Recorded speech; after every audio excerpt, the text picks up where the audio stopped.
25th, 2025 meeting of the Grafton School Committee to order. Those of you who don't know me, I'm Amy Marr. I'm the current chair. I will open the floor at this time to public comment. Public comment is limited to 3 minutes per person. It does not get a response from the committee. I love the great turnout that we have tonight, and if you have comments about what we're going to see later tonight, I would ask that you kind of reserve that until we've seen the presentation, and I will allow for there to be questions and comments at that time. So is there any public comment, general public comment right now? Okay, seeing none. And if other people come in and it gets a little crowded, we do have an overflow room upstairs in our usual room, which has not begun construction. So if you're feeling cramped and you want to move away, you can go up there, or you can just move over, and whatever you'd like. We want everybody to be comfortable. Our first order of business tonight is the Grafton High School Program of Studies. We have Tracy Kalo and Sharon Buckley here tonight. Welcome. Thank you for coming down. Good evening. Thank you for having us. What I'd like to say before I begin is this program of studies would not be a reality if it were not for Sharon Buckley. Oh. It should be Sharon giving you this presentation. She is the reason we have a schedule at Grafton High School. So I'm going to do my best to go through our changes to the program of studies, and Sharon's going to jump in if I miss something. So in terms of our computer science and business courses, we have decided to do a little bit of house cleaning. We have eliminated 4 courses that have not run in several years.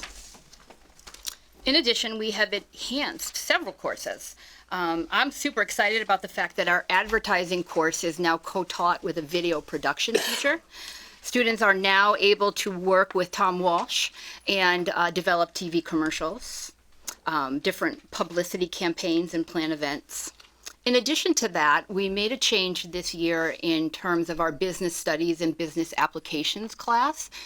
Prior to this year, each of those courses was a full year. We decided to make them semester courses so that we could give a foundational understanding of business and then dive deeper into topics like advertising and accounting. So when you see prerequisite, it simply means that students will have to take a semester of either business studies or business applications when it comes to advertising and accounting 1. In terms of marketing, we're also maintaining that authentic learning, but we are looking for students to take a prerequisite. And our entrepreneurship, I can't say it, course is actually brand new, and it incorporates some really fantastic authentic learning. I got to work with Mike and Jeff last year when I was the director of teaching and learning, and the end outcome of that class is going to be students will actually develop and create their own business based on what they learn through the course. Also brand new this year is a teaching assistant program. We piloted it in the fall, and we had 3 students who committed to working with teachers in the classroom. Essentially what they do is they help the teacher with student questions, tutoring, any types of small group instruction. Typically, it is appropriate for upperclassmen since they have a foundation in the content area. Right now it's pass-fail. They do receive mentoring from our academic support, Sidoni Gindry, and there is an application process. We actually reached out to teachers who would like a TA. The response was overwhelmingly positive. There were 14 teachers right off the bat who were looking for assistance. So it was a pilot, and we're working through hopefully getting more interest in it in the fall from the students. In terms of English, we are looking at simply enhancing 1 course. We're changing adventure literature to nature literature. That simply means that they're going to focus more on humanity's relationship to nature and those diverse perspectives that help us build our understanding of who we are as we're connected to nature. There is going to be a brand new course in 26-27 called Literary Global Perspectives. I'm super excited about this course. The intention of it is for students to examine how literature reflects and challenges social structures, political movements, and cultural identities. The intention is for students to develop a nuanced understanding of how writers capture the complexity of our human experience in terms of specific cultural contexts. And what the teacher and the department are looking to do is to offer an optional field trip to the area that students studied during the year. And you will be hearing more about that field trip later.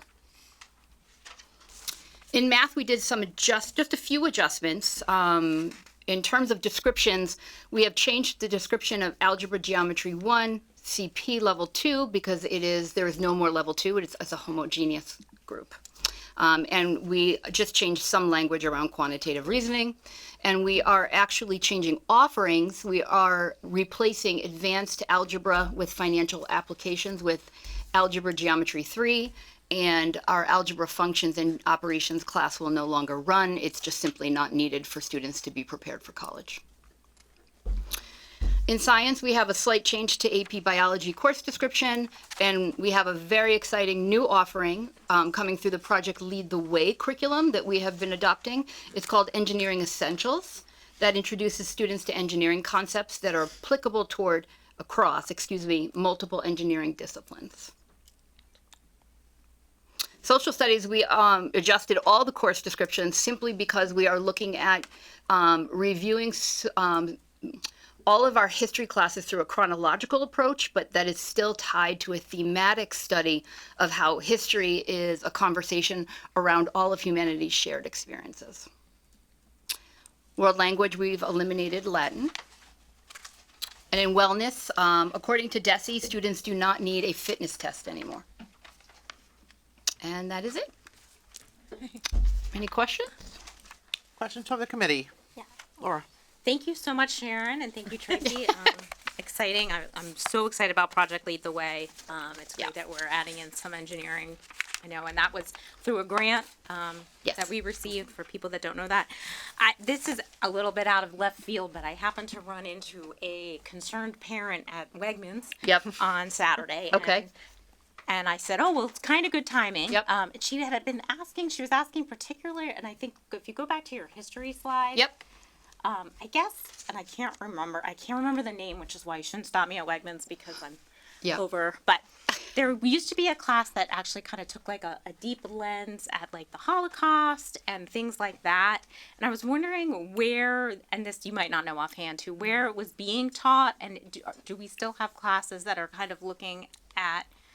Yeah. Do you remember? Does anyone Yeah, it's remember? called Do you remember? Echoes and remember that. Reflections. That's Yes. it. Thank you. Yeah. So that has been dropped, I guess, over the years. It's not, it hasn't been dropped. It's still on our course list and course selection sheets. Students can choose to take the class.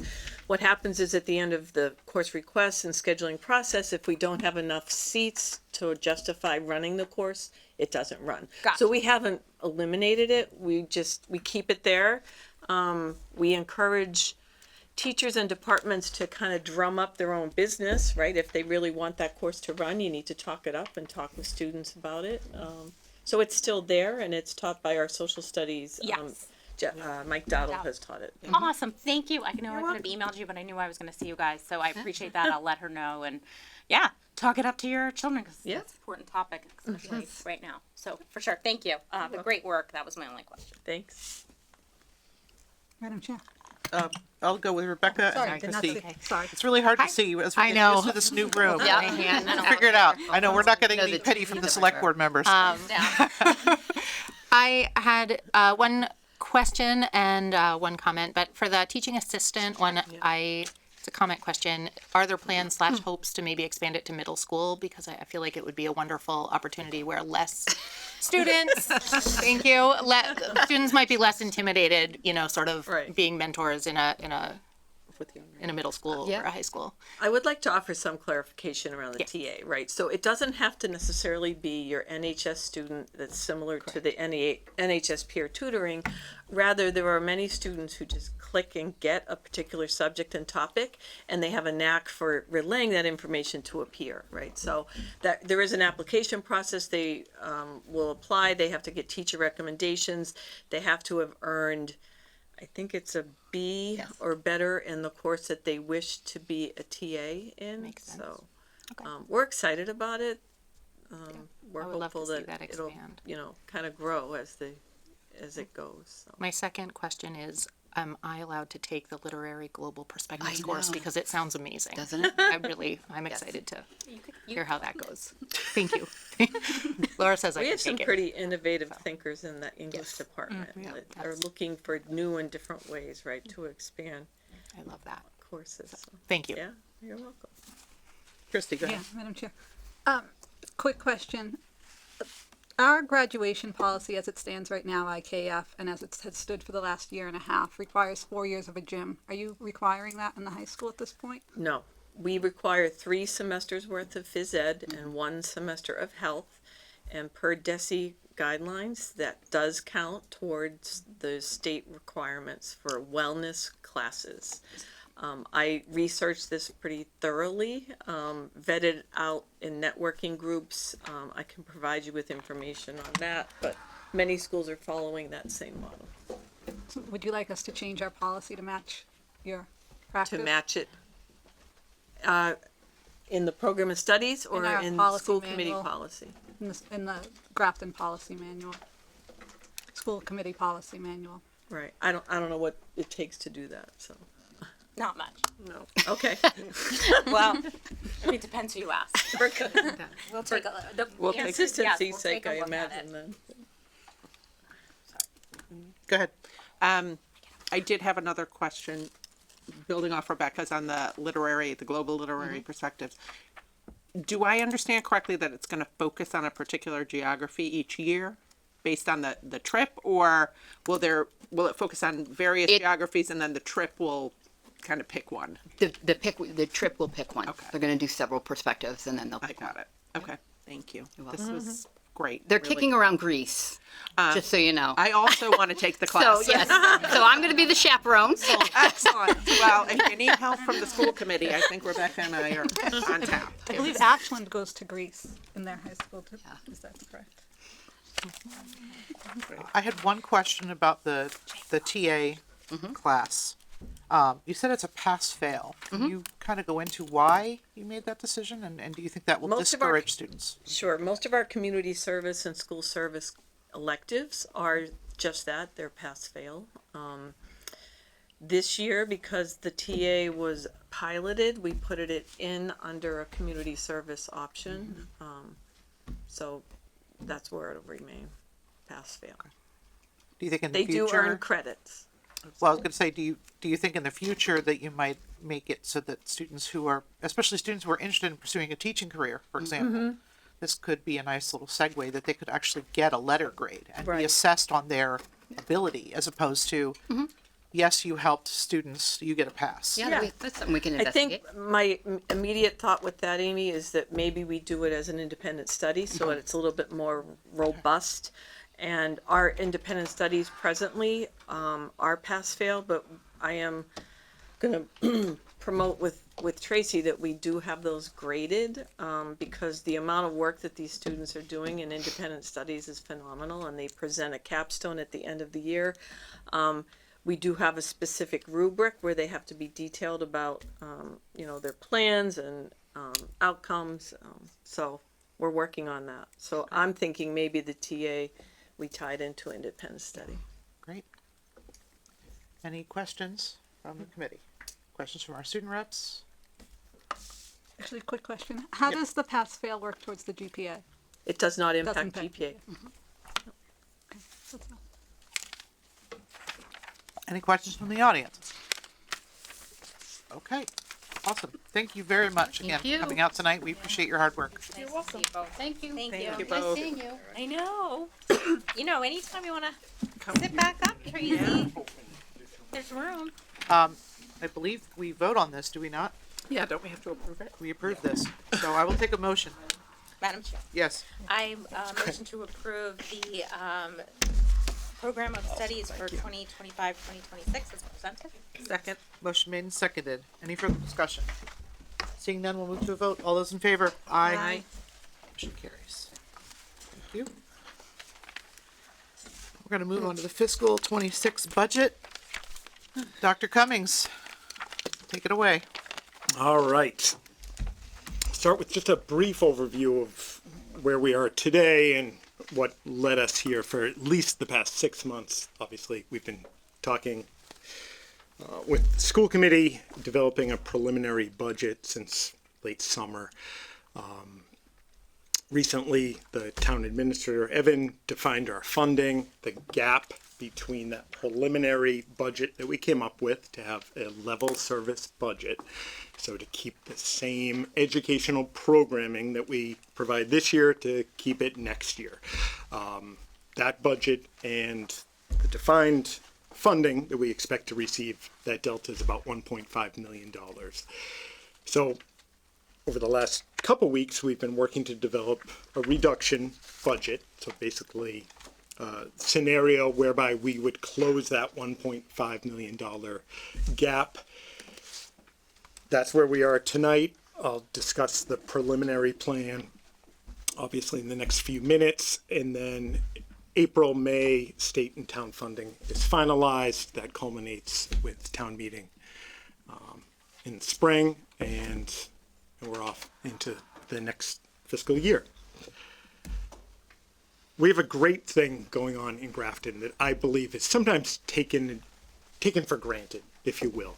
We have consistently been for the last 20 years, and I don't see a future change, certainly in my lifetime, to the fact that we are in the bottom 10% in terms of funding. There are 319 districts in the state. We have been dead last a few years ago. We can bounce back and forth. It's really not because, I want to be crystal clear, the Grafton taxpayers have been incredibly generous to the schools. That's great. But when you compare us to everybody else, we're just not in the same ballpark, if you will, in terms of funding.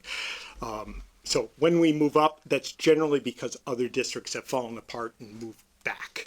Like we are just, even with millions, we're not catching up. And I'm happy to speak to that. That said, well, let me talk about the funding for a second. 3 major reasons. We're a minimum aid district, so we don't qualify for much state funding. We are the lowest level of funding that a school district can receive. We have that coupled with obviously little commercial revenue, and therefore everything else falls upon the taxpayers, and I am one of them in Grafton. Some of the wealthy districts, many of them pay way more than what's required. In Grafton, through taxation, we pay about 34% more than what is required.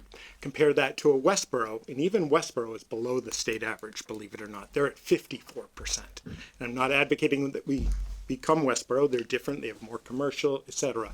I'm just trying to give you a sense of where we sit with funding. With results, just with the actual metrics, MCAS, whatever you come up with that has a state average, we're generally, I don't know of one that we're below the state average, but we're generally conservatively 57+%. So I don't even think this illustration with the results really does it justice. And I would argue without hesitation that on those things that can't be measured in terms of the experience that kids get in Grafton, I think it's far above the state average. So that bang for that buck or return on investment, I've said it a million times, I believe I know for sure it's one of the best in Massachusetts, if not the very best. And what I'm going to talk about tonight is all really about that. I mean, what's going to eventually be before the town is, do we either increase funding or at the very least don't decrease funding to maintain that level of results, this return on investment. I can tell you the way it's, and we'll go into it, for us to reduce more than 2.5 million over 2 years, where we are with that little green line, we will not, there's no way, be able to continue providing these results. There's just no way. And part of my job is to tell you that, of what's coming. It's not meant to be scary or anything else, but once that train goes off the track, it takes years and years to get it back on. Will speak openly, like Northbridge. I talked to their superintendent just yesterday.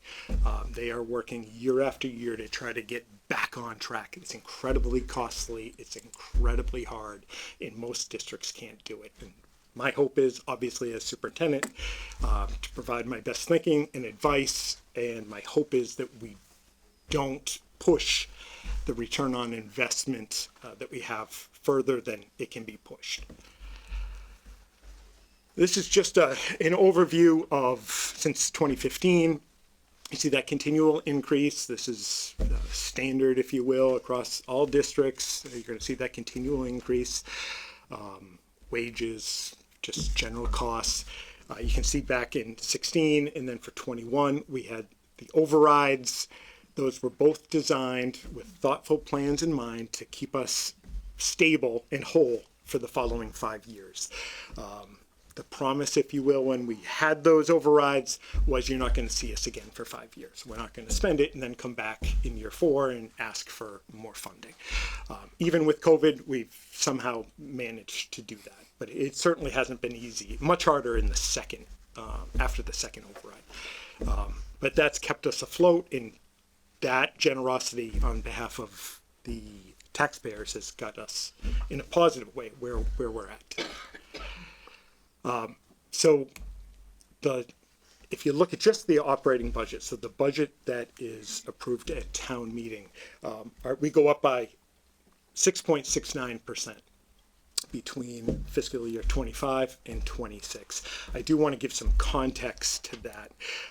As we talked about openly, I know it was a year ago, met with Finance Committee, it was in the State of the Town address. What we did in that 5th year, so where that last blue column, was we wanted to get through that 5th year post override and make it to 26 to do exactly what we said we were going to do. And we just weren't going to be able to get there without pretty significant reductions. So the decision was made to use one-time money in FY25. That was out of 2 revolving accounts, knowing, and I think we were wise to not spend that money knowing that post-COVID year 5 would be our tightest year. So we used money out of circuit breaker and out of school choice, totaling 1.2 million for operational expenses. We did that very openly, very transparently, and on purpose, knowing that was one-time money that we had for this purpose to get us through FY25, which is this year. So that little red slice illustrates that 1.2 million. If that 1.2 million was part of the operating budget, it would be the result would be an increase of 4% between this year and next year. Does that make sense? Okay. Then we have the town 5-year forecast. We've gone over this probably 50 times. The way it looks right now, when we take the town forecast, we take the school's forecast, again, level service. This isn't adding any big programs. This isn't doing anything unusual, if you will. So level service, when we play that out from FY26 through FY30, we are anticipating that $1.5 million reduction to balance the budget in 26, followed by $1 million, and that's without adding any of that 1.5 million back in 27. So that's 2.5 million in the next 2 years. At that point, we've reduced, more than 30 people. Like, obviously, we don't need as much because we don't have as much after you cut. So there'd be a delta of that 300K, 500K, 400K. And the asterisks, which I'll touch on in a little bit, but the asterisks, once a district does kind of fall apart, and at that point we've got class sizes that are high from grades at least 2 through 12, if not 1 through 12. We have 2 compounding issues where school choice comes into account, and so does out of district tuitions, and both of those just squeeze us harder. So that 300, 500, and 400, they don't, I wish they did, but they don't stay, they grow and grow substantially, and I'll speak to that. Okay. So I talked up top that increase, 1.2 million of that is backfilling from last year. About 79%, and this shouldn't be surprising, about 80% of our budget on a typical year is made up of salaries, and about 20% is the non-salary operations, transportation costs, special education tuitions. The 5 main drivers for us, and this makes up almost the entirety of our increase, are 5 new positions that we had in the budget, 3 for class size that I'll talk about, and 2 for English language learner. No matter, even if we move forward with reductions, almost no matter what, we have to have those 2 new ELL positions. Our numbers have skyrocketed. We're mandated by the state to provide certain services. We're hanging on by a thread doing it now, but we need those 2 positions. We had successful contracts with all 4 of our bargaining units. For every group, with the exception of paras, 333, 3-year COLAs, 3%, plus steps and lanes for 2 of the units. We made a more significant adjustment for our paraprofessionals, which was, I wish we could adjust it even further. We had our low end of the scale, and it's not a big scale, was $17 and something per hour. We very appropriately shifted that to low to mid 20s with the entire scale. Again, they do fantastic work. I wish we could provide even more, but that was a one-time adjustment that was long overdue. Special ed tuition increases of $252,000, some of that being, again, when we used extra circuit breaker, that was tied. Technology, the actual increase for what we are spending on technologies, I think it's $31,000, but about $200,000 was utilized last year through school choice for technology, where now that was a one-time investment, so now that cost from rolling over falls on the operating budget. Substitutes, we've come to a place post-COVID. This isn't specific or unique to Grafton by any means. We've had just seen since COVID increase attendance, more people out, and more leaves than we ever saw pre-COVID. And tied with that, as we get more specialized with our programming, especially around special education and nursing, our substitutes are fantastic, but there's just no way we can take somebody, if you will, off the street. They come in for $100 a day, are doing what's needed with certain groups. So we've had to contract out more, yeah. Dr. Cummings, you're showing substitutes here in your operations and maintenance side, yet in the policy book, that's actually on your salary side of the budget. So Okay. that cost driver is not part of your operations and maintenance. That is part of Okay. your salaries. So you So- can, in your mind, flip it over into the green. It's still the same bottom line. It's the same. But thank you very much. Okay. Any other questions about those 5 cost drivers? All right. So now as we shift into the actual reductions, I think of it in terms of buckets, if you will. It is not perfectly clean. There are definitely reductions that hit a couple different buckets, but just try to go with me here on the conceptualization of it. So first we have non-personnel, supplies, materials.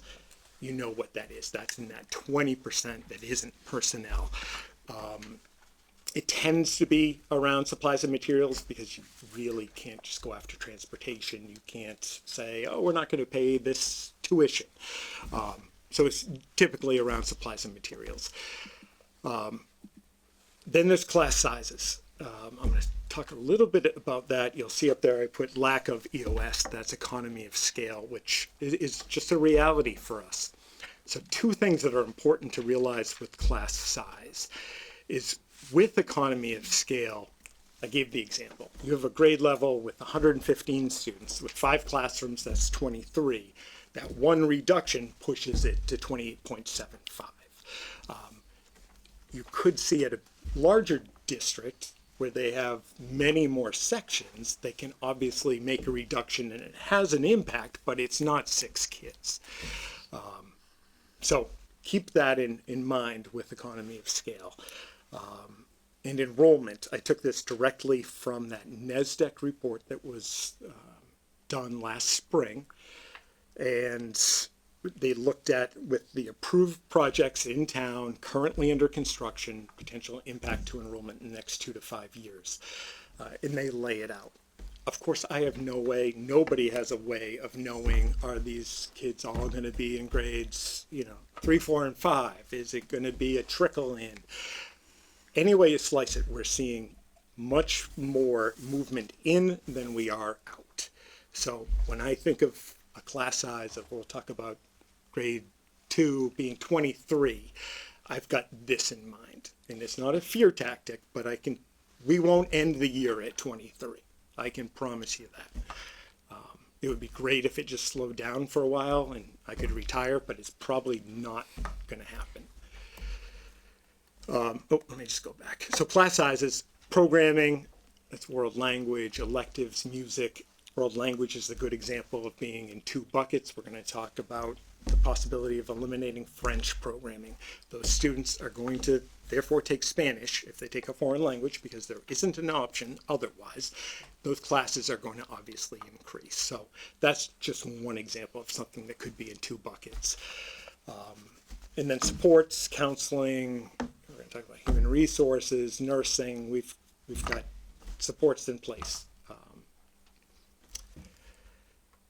And you'll see that the target is 1.68 million. I got to 1.55 million.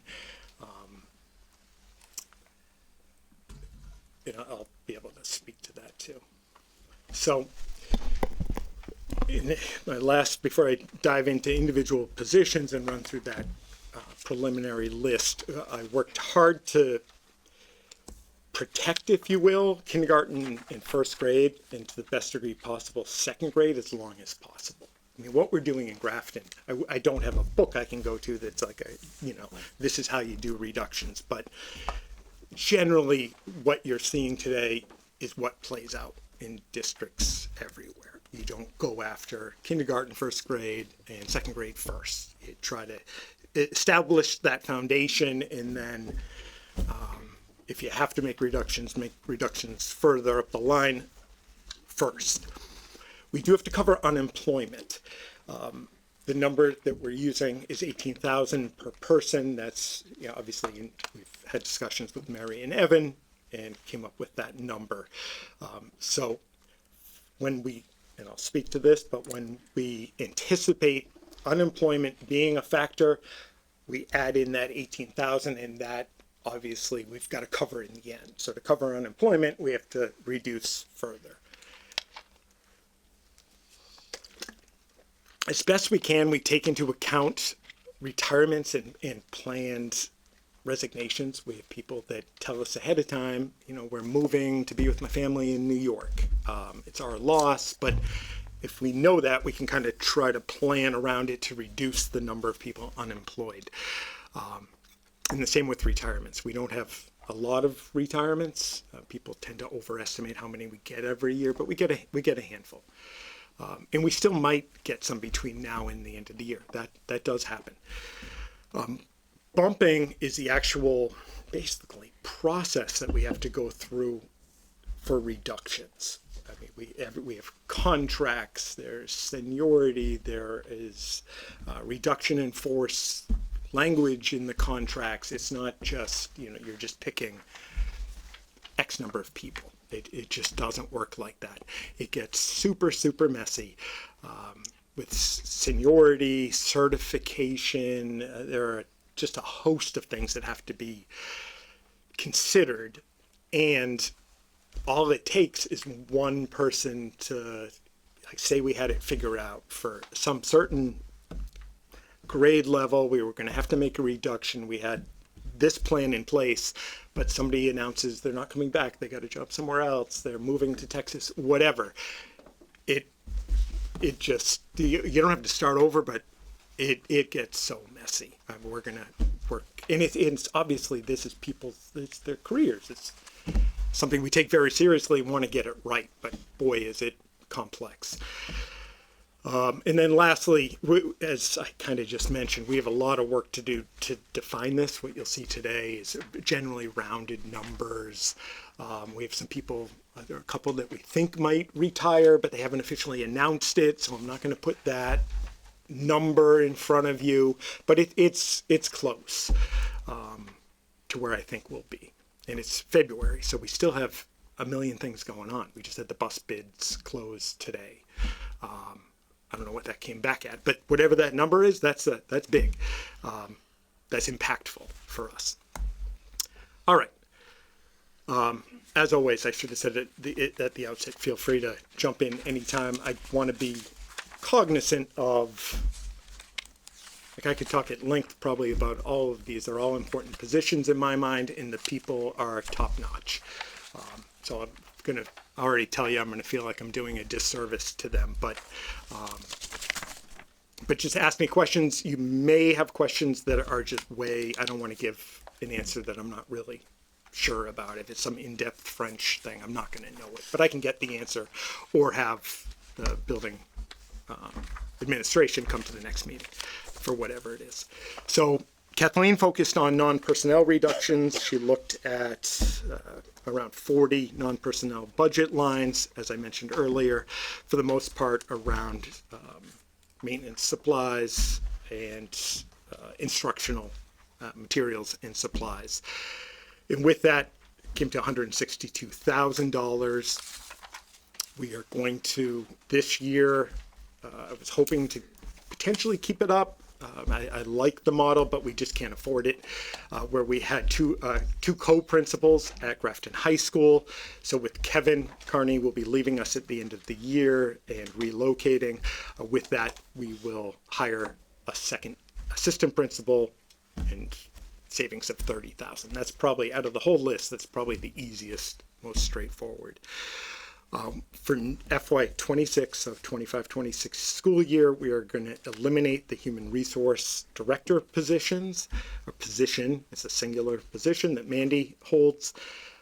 As a result, we're going to shift Mandy to be the principal at North Street Elementary and shift Steve Wiltshire over to Millbury Street, and then not backfill that human resource position. I'm going to take the lead with that. We have Joanne Stocklin, who's retiring. She's going to be with us through some portion of November. So that gives us, she's not a human resource expert, but to be quite frank, neither am I.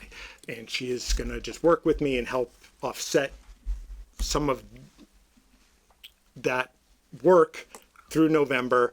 I did set in the budget, I kept in the budget $50,000 that could be used in some capacity. By the time we get to November, well before November, I should have an idea of can we keep this up? Do we need a part-time person? Do we need a HR specialist coordinator? I don't know what it's going to be, but with an organization of 500 people and issues every day, that's just not long-term something that I can do. There's just no way.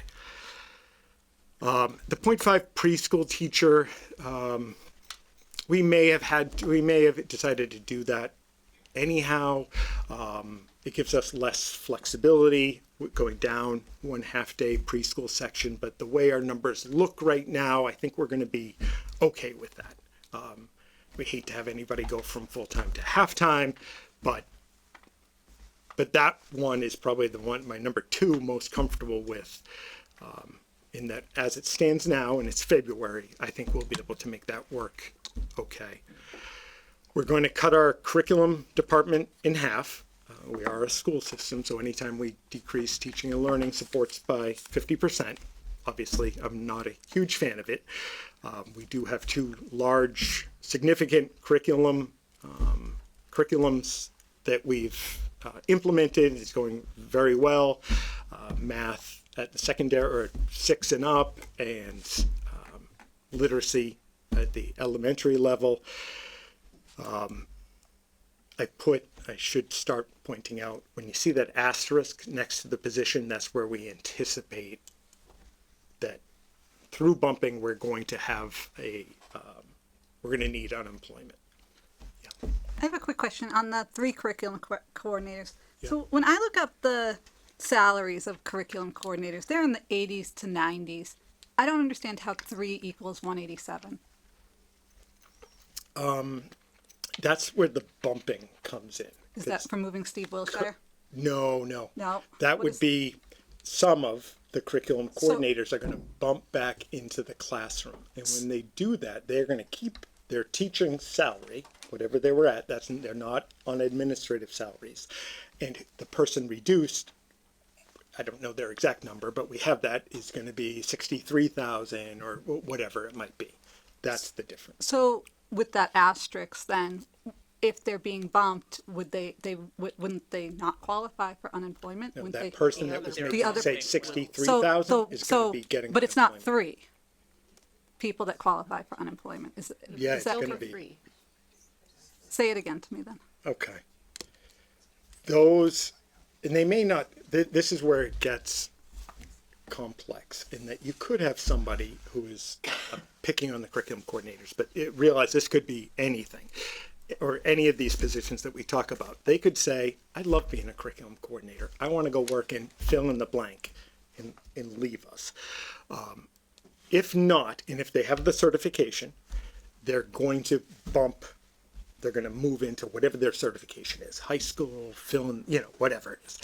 When they do that, somebody that we've hired probably in the last few years at a lower salary is going to be unemployed, qualifying for unemployment, and therefore the lower salary.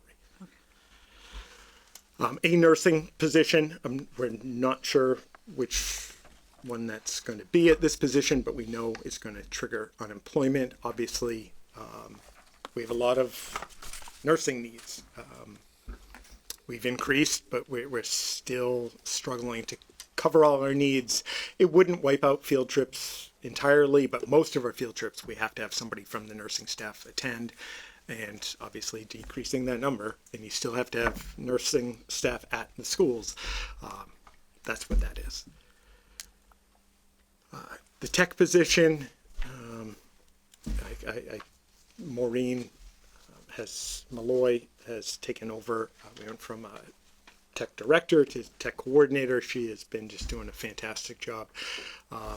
It's pretty straightforward.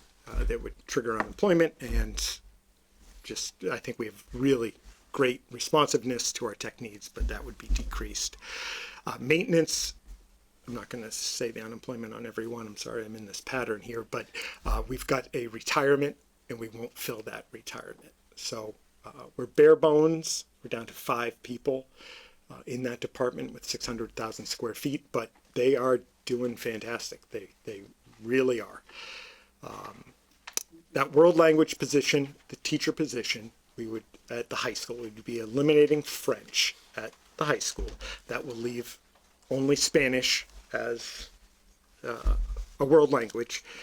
Obviously, it will result in fewer choices. There won't be any choices, and fewer opportunities for students.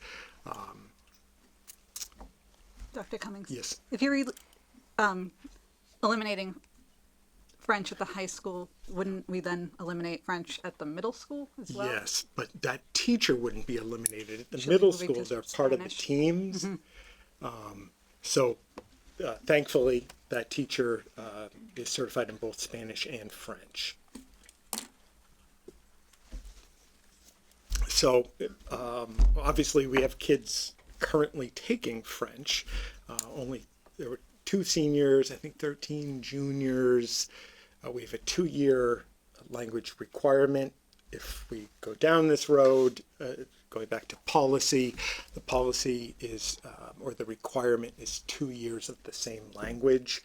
I would probably expect to ask the committee to say, just have it be 2 years, so that if they flip to Spanish, they don't have to do that more than what is required.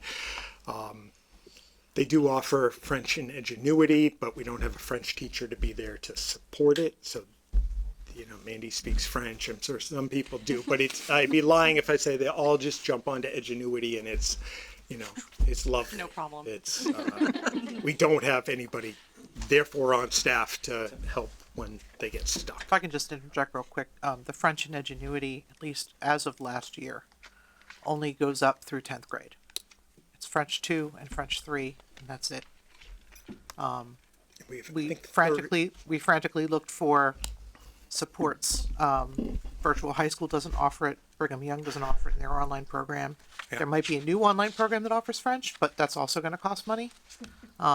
So anything we can do to help the kids that are already in French would be great. I But think there were 30 freshmen, so we'd have to figure that out. those 30 Obviously, students, yeah. Okay.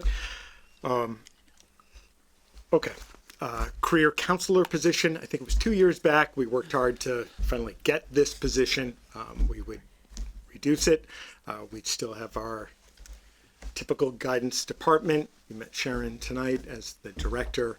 But it was a great ad for us, but we just can't afford to keep it.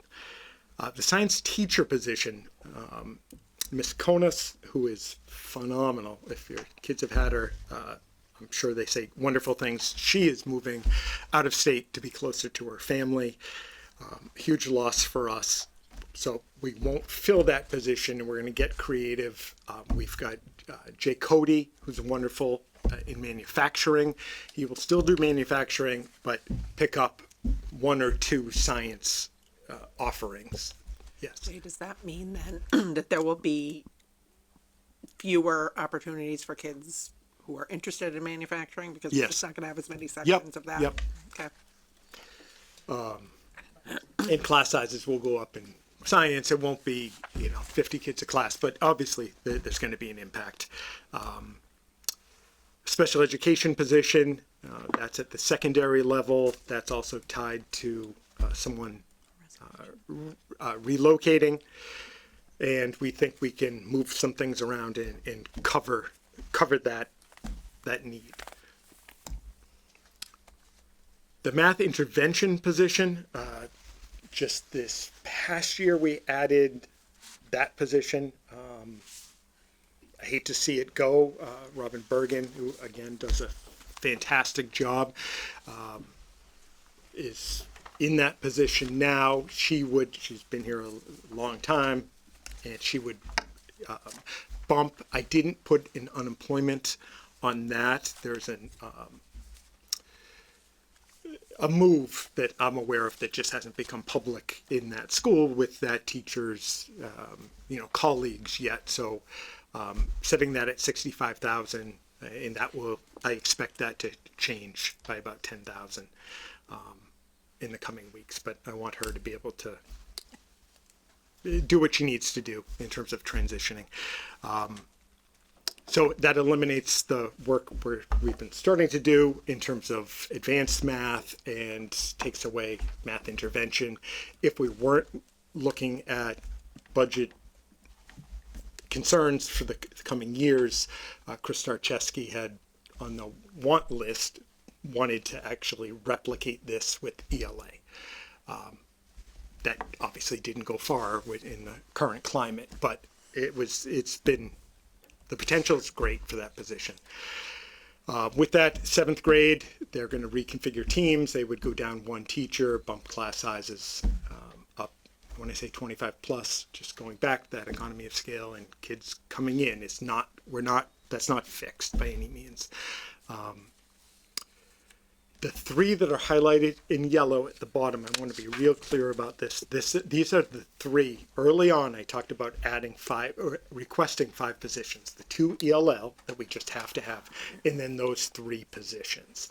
So we were going to add those 3 positions so that we could maintain good class sizes under 25. And knowing that they might creep up, they could be a 25, 26, but this will reset us, if you will. So 2 at grade 5 and 1 at grade 6.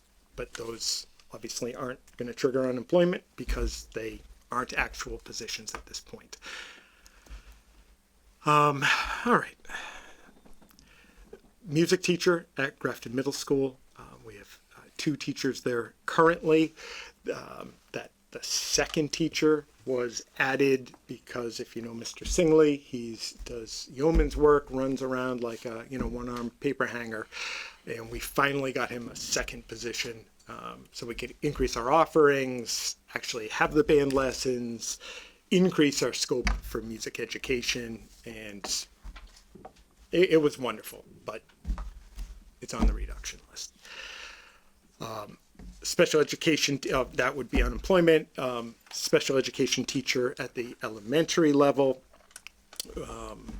That's going to be a challenge, but we believe again that we can utilize existing special education staffing and make that work and still be within the parameters that we need to be.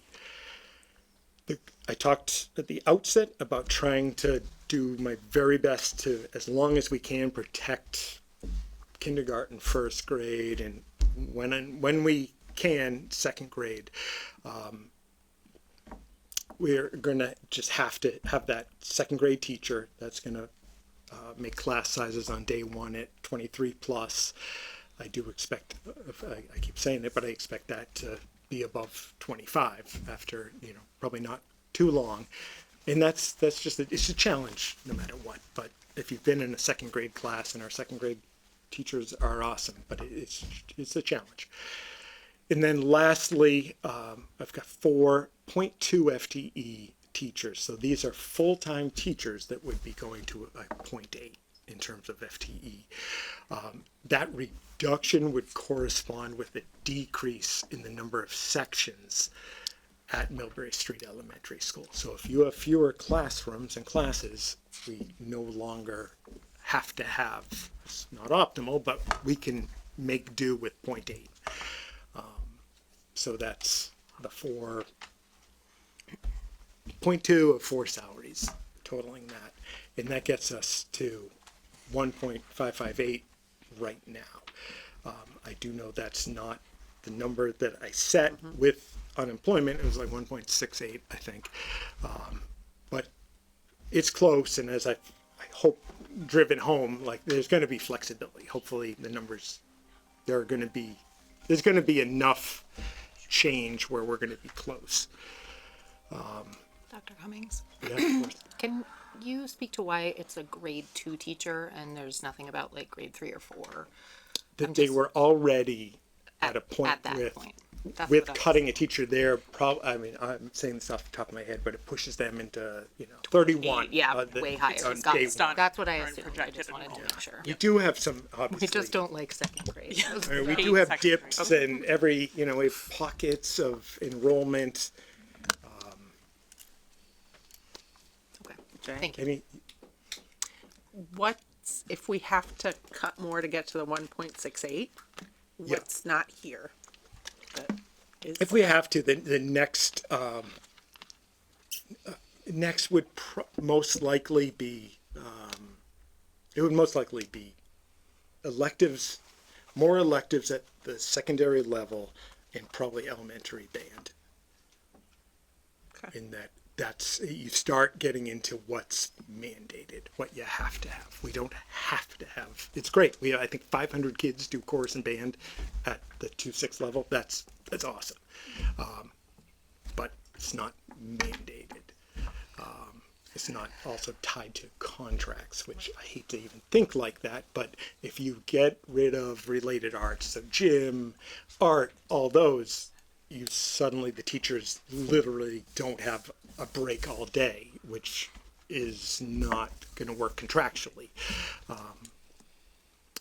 So yeah, that next level, and what I'll allude to, happens if we get a second hit next year. That's when it goes from, this year is incredibly challenging. If we do this again, it's going to be catastrophic. I say that without any hesitation. Keep going? No. Yeah, Oh, no. sorry, yeah, Dr. Cummings.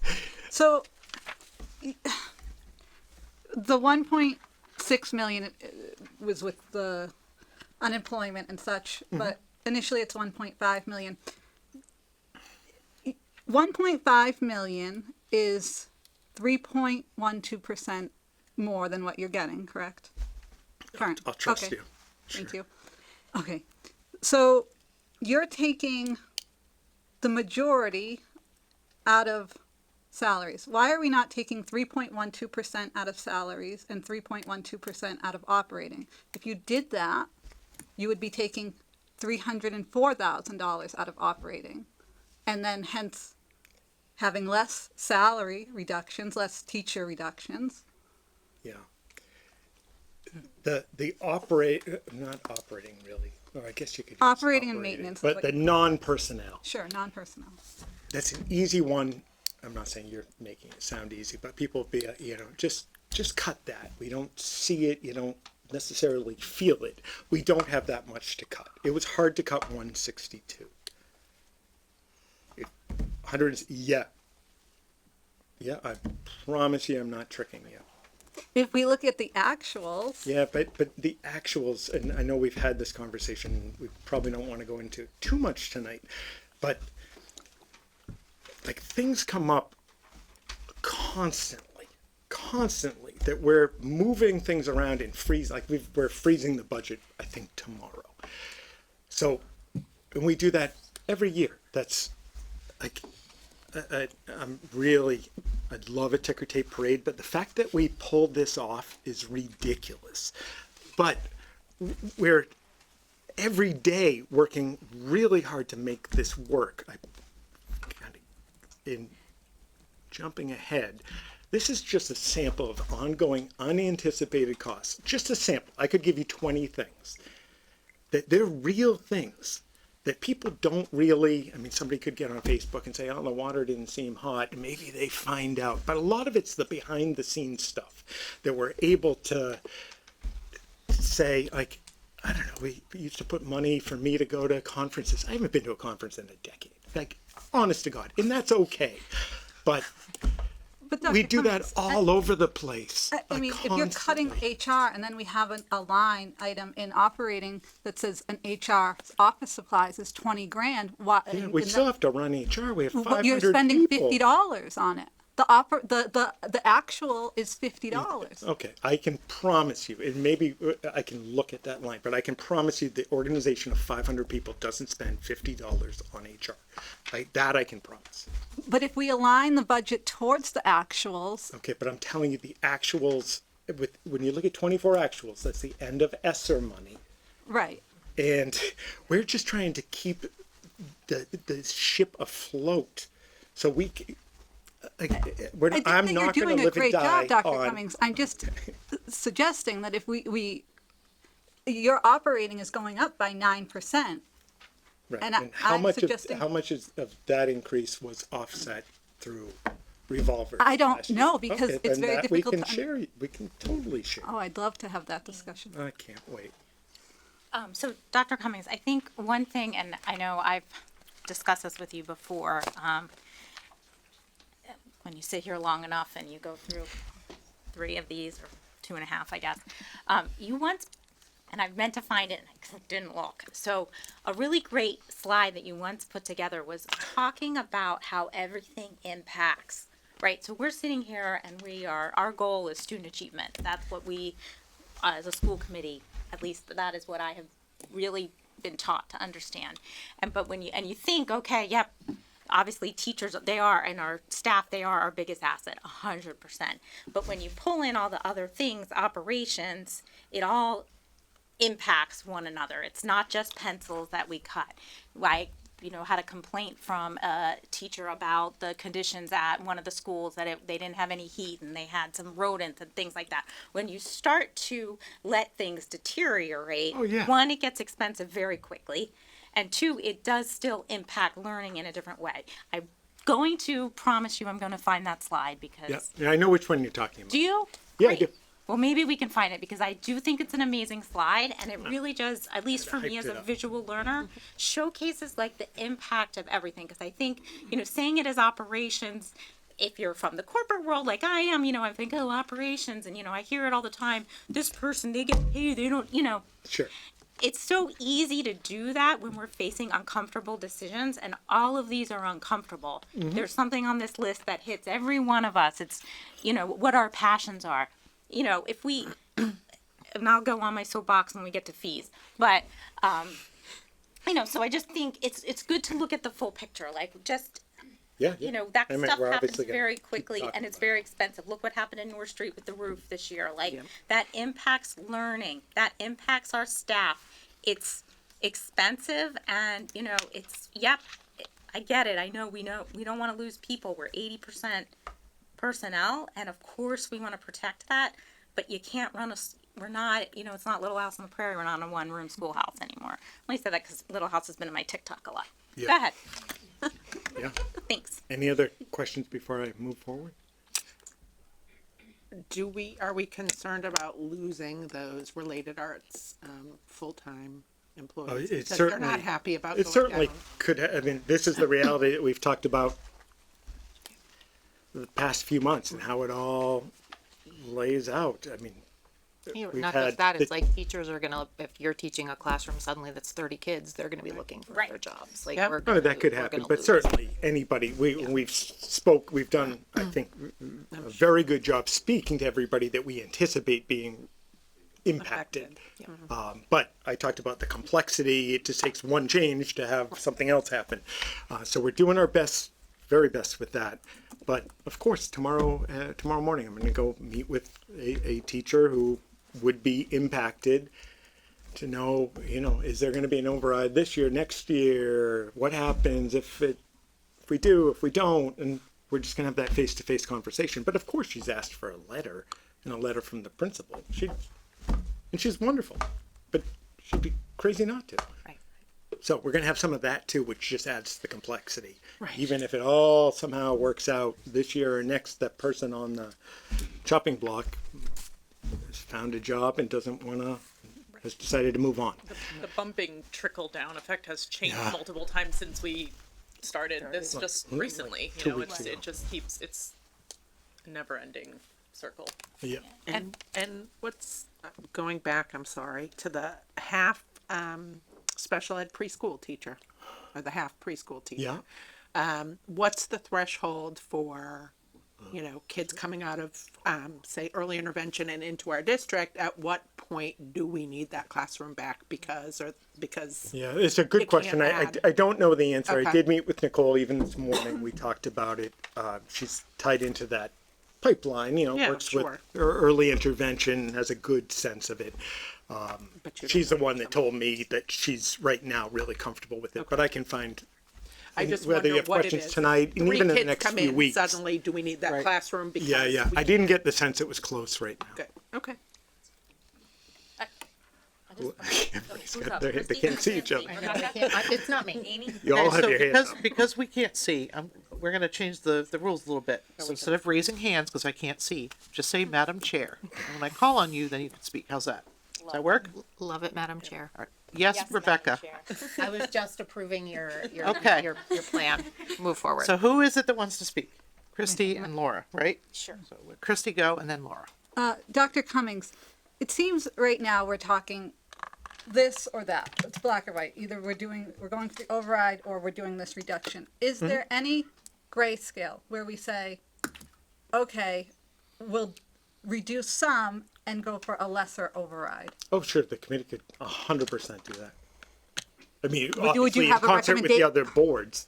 Sure, if that was the case, I'd need some time to, you know, I would give it real focused thought and come up with a change. I was trying to hit that number because that's the number as it stands right now that we have to get to in late March. But 100%. And a lot of districts do that. They kind of find you know, it might be a 3-year plan or a 5-year plan, but to get to 3 million, we'd reduce by 750,000 this year. And they structure it like that all the time.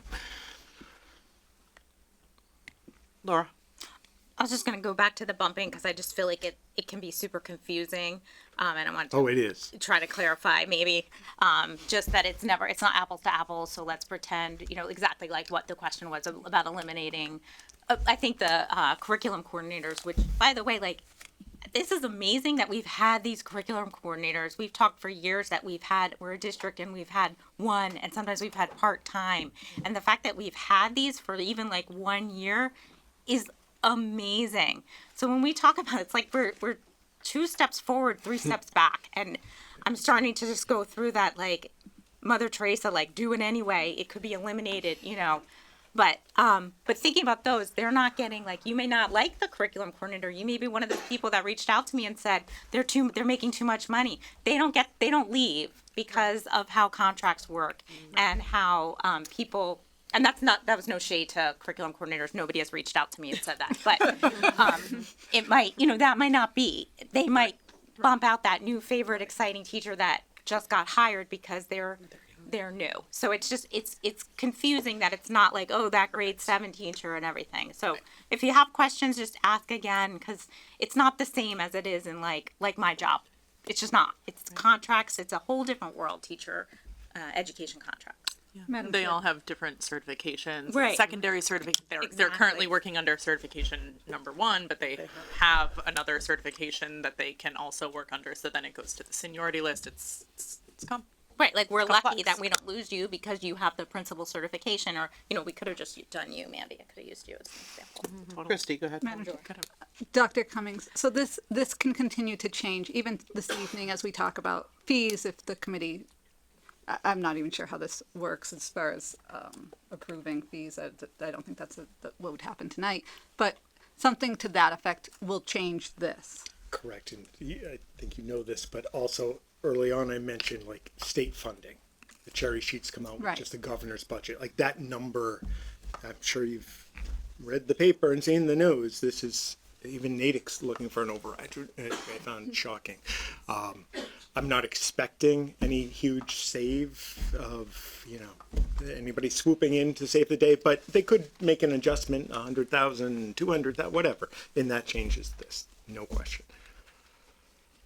So eventually we'll have this more prioritized, if you will, in terms of, at least my recommendation for what that order would be. Did you want to finish? Yep, I think I'm close. You are. You have 2 slides left. Okay. So this on the FY26 column sums up what we just discussed. Again, very, very challenging, but catastrophic is following it in FY27. I've run through what I think would be my early recommendation, and there's just no way to avoid significantly impacting class sizes 2 through 12, reducing programming further, and then you go into support positions, which is paraprofessionals are largely tied to IEPs. You can't just, I can't trump that. Counseling supports that we've built up, I'm incredibly proud of them. They've done a fantastic job, but you're going to quickly run out of room. And once you go off the tracks, it's so hard and so expensive to get back. Like FY27 changes the fabric of what we are today. There's no doubt in my mind about that. I'm 100% sure of that. 26 very challenging, but 27 is catastrophic. So in my mind, it's, the thing I didn't talk to, let me just touch on this a little more. We bring in, for the last decade, school choice has been phenomenal for us. We've about 800,000 coming in through school choice that we can use for salaries, that list of unexpected expenses. Not once have we gone back to the town and said, oh my gosh, we need a new furnace. We did do that. I mean, we kind of paid for it ahead, but with the roof at North Street, but you'll see districts that have to do that because there is nowhere to go, or they're reducing mid-year, which we have not done in terms of personnel. But once we have high class sizes, and we have a lot of kids come from Northbridge. Like we are going to be, in terms of what we offer, the educational services, the same. And with that, why would anybody in their right mind? They still might, but I would wonder why they're going to drive their child to and from school, Grafton every day to get the same level of services. They might stick with it for a little while because they're friends with the kids or something, but we're going to see a decrease. And with that, that puts more financial pressure. It makes that, say it was 400,000 become 600,000, and that only worsens. And then right now we have about 1% of our students going out of district for special education services. That's, I believe, the lowest rate in central Massachusetts, about low 30s for kids. That's fantastic, and that's because we've worked so hard to build up programming pre-K through 12. Couldn't be more, or pre-K all the way through 22, to be honest with you. When you have fewer supports, you have fewer paras, you have fewer, all these things, and larger class sizes, it's not rocket science. More kids go out of district. And the average, when they do, we're looking at like 161,000. That, a handful of kids, and that changes everything. And that's not, I probably sound like I'm fear-mongering, but that's the reality. And I mean, that I keep bringing up Northbridge, but we take in, and we're not helping them, if you will. So many of their students come to us, and I talked to her yesterday, and she's like, every year they're trying to dig out of this hole that's like dug in sand, and they're going for an override this spring. Madam Chair. So I've talked a lot, but then just bringing it full circle, my fundamental hope is that we don't take this for granted, and we don't take that little green slice and think that we're going to get the same level of results in the service that we provide and with decreased funding.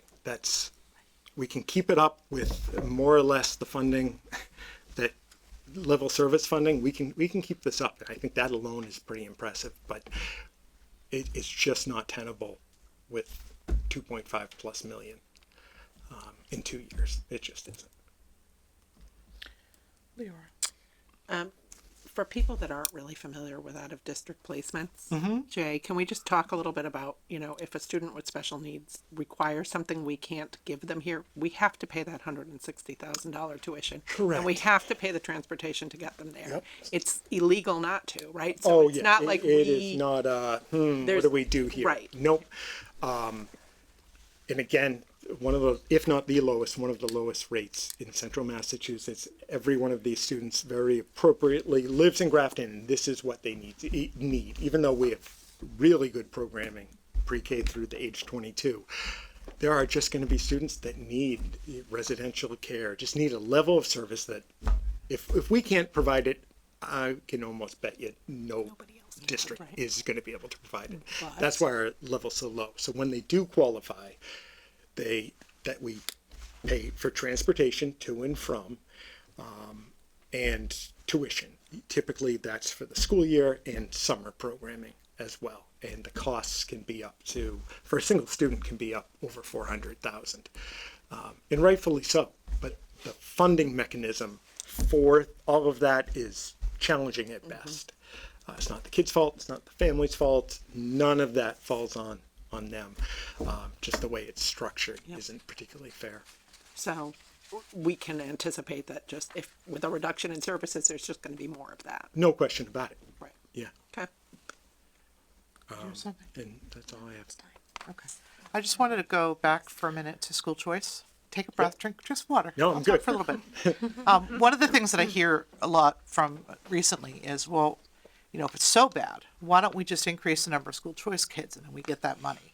Right. Can you talk a little bit about Yeah. how you've handled, because you've handled it brilliantly, how we thanks. started with school choice, why we don't take, how many we take? We'll be making that decision for next year in a couple of months.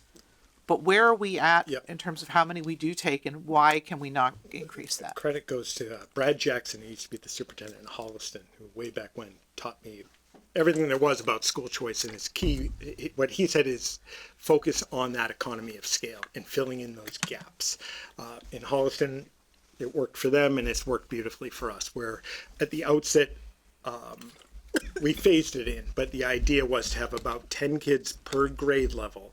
And that number has been kind of our magic number. Sometimes you can do a little more if you get that weird class. Not that the class isn't weird, but the numbers are low. I mean, some are weird, but, and you can maybe have a few more in there. but that's what we do. We have about just over 120 students coming in. If they come in, the set rate it hasn't changed in forever. It's $5,000. But if there are any kind of additional services provided, the money goes up from the sending town. So if the student had a one-to-one, if specialized whatever it was. So it's worked beautifully for us, but there have been times where we've been certainly tempted in the back of my head to make the money grab, and we have a waiting list that there must be 100 kids on it. Easy. I mean, there is not a week that we don't get calls about school choice. I'm not even sure there's a day we do, because now it's even more than ever. But the thought was, let's not ever go past what we planned so that we don't put ourselves in risk when we do have to pull back.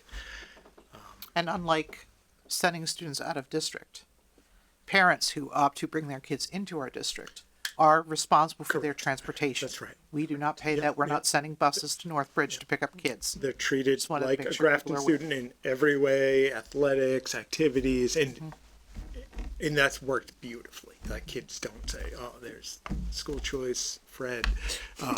They just but that was a big worry. Like, would it be was, yeah, I separate? can see it. It's worked beautifully for us And we and take brought in kids millions. from primarily Northbridge, but also Worcester and All Millbury. over the place. Yeah. Sometimes it's tied to. Often it's tied to if parents.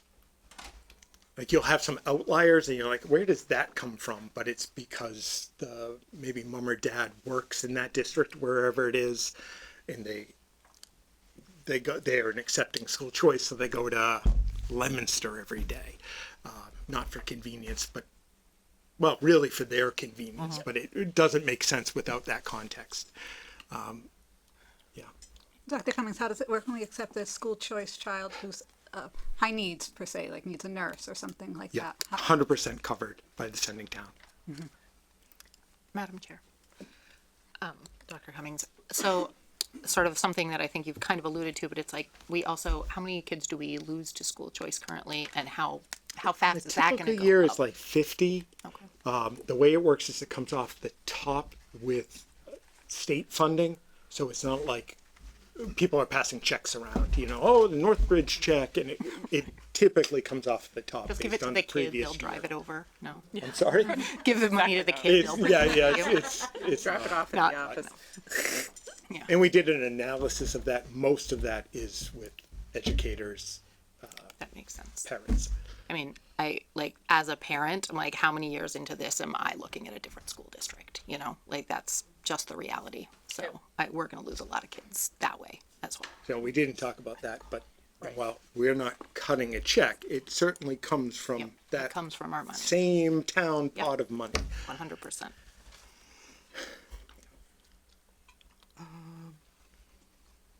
The only other thing I wanted to point out, I'm sorry if I interrupted somebody just now, That's but okay. it was originally, the state was originally supposed to be reimbursing us 100% for special ed transportation, were they not?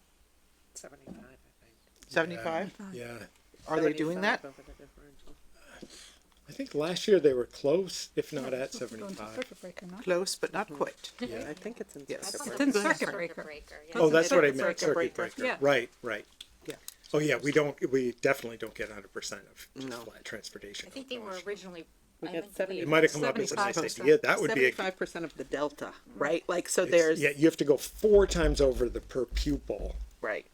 and then it's a percentage of once you go over.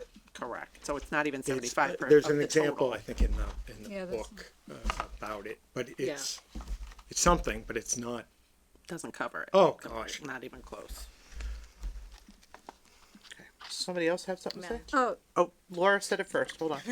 Good. I think it's really important when you talk about the tracks, like getting back on the track and how long it takes to get things back. Like, I've been thinking a lot of French, and it might be dwindling numbers, but as a district, we should be thinking about what replaces French and what is next for our students as they move forward in the world. We shouldn't just be like, yeah, less kids are taking French, so let's eliminate the language. We should be like, we should be thinking about adding Mandarin. I mean, we never even get there. So it just, I don't want to be light about, about French and just like, agree. yeah, I understand. Like, I took French. I also speak French, so I'm sure I could help out. But, like where people are, and when we think about those things, like we never get to even have those conversations of what we should be thinking about instead of French or in addition to French. I mean, I don't want, you know, yeah. you know what I mean? Like we eliminated Latin years ago. We used to have Latin and now we're thinking about Spanish.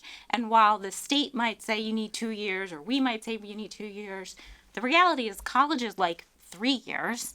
And then we're putting our kids again kind of behind, or some colleges, not all, we're just putting them behind. So I think it's important when we look at this 2 years and, when we start getting into the override discussion, which we also are going to do on Thursday at our TRICOM meeting, just a plug for that, is thinking about really what that means. Because it means, while next year things really get off the tracks, it's compounded because things get more expensive and we've already lost. And I think we already took that hit last year. We already got rid of, or we already kind of did those quiet things that, maybe we're not as affected as need be, but thank God, we think that more things haven't happened. We dipped into our savings and we dipped into it to use it for things that our savings really isn't for. So I really want to be careful when we start kind of just like picking and choosing. We need to think about our portraits of a learner, what is a full student, what we're offering. And I'll say it now before I don't get to say it later, is just, the kids that are coming in today, they deserve the same, if not better, than those kids than my daughter who graduated last year. In fact, these kids are facing more challenges than my daughter did. They've coming from COVID. They're in a world we don't know what's going to happen. So we really need to think long and not think, okay, well, yep, we had an override. These schools, they need overrides. Yep. And each year there's new kids coming in and they deserve the best, if not better, than the kids who left behind them. I'm off my soapbox. Christy. Dr. Cummings, I know that you're not presenting the new budget book this evening, but I have to say thank you for the new streamlined budget book. I am pleased the budget book is moving in the right direction. Well, thank you for your input and help in making it better. I would like to kind of piggyback off of some of what Laura was saying. When I first moved to Grafton High School offered 4 languages. Mandarin was the 4th. We eliminated Mandarin, then we eliminated Latin, then we eliminate French. Something that I want the parents in the room to understand is that when we talk about what colleges are looking for foreign language wise, is there are tiers, right? There are those Ivy League schools, they automatically want 4 years, same language, and they don't count middle school. They're not counting what your kids do in 7th and 8th grade as a year of language. They want to see 4 years of the same foreign language in high school. Right now, we're barely providing 2. We'll be down to 1 next year. Your next tier down will take 3 years of foreign language. And as I alluded to earlier, you can't take French 4, which is what they would need, on Edgenuity. And there's no place that offers it that I was able to find when I needed it for my child. Your next level down needs 2. State schools, your UMass Amherst, UNH, all of those schools, most of our students do go to those schools. So that's what we're looking at is the students who have the ability to be competitive and get into the higher ranking schools will be hampered by this one little requirement, foreign language. And you think of it, is it a life skill? I took 4 years of German. I know Fahrvergnügen and Volkswagen. I don't remember much of it at all. And my husband did it in college and he doesn't remember any either. It's not so much that it's a life skill, it's the learning of the language that's the life skill that they pick up. And that's important when they go to college. Not all kids will go to college. So this change, this particular position, is not going to impact every student at Grafton High School. I don't think there is a position on the docket here that would impact every single student. But there's enough to go around that every student and every staff member will feel the impact of these changes. And I see a lot of nodding heads, and I like that. This isn't what we want to do. It's not. We don't want to do this. But we may have to do this if we can't find another solution. And I'll leave it there. Are you done, Dr. Cummings? All right. Are there any questions from the audience on the reduction plan specifically or the budget in general? We will have an open budget hearing not next Tuesday, but the Tuesday after. And I encourage you all to attend and ask questions there as well. But if you have questions about this reduction plan and I see a hand in the audience, come on up to the podium. Just say your name and your address. I wonder who it is. If you have students in the Grafton Public You're very Schools, unfamiliar. Can you say it in German? So,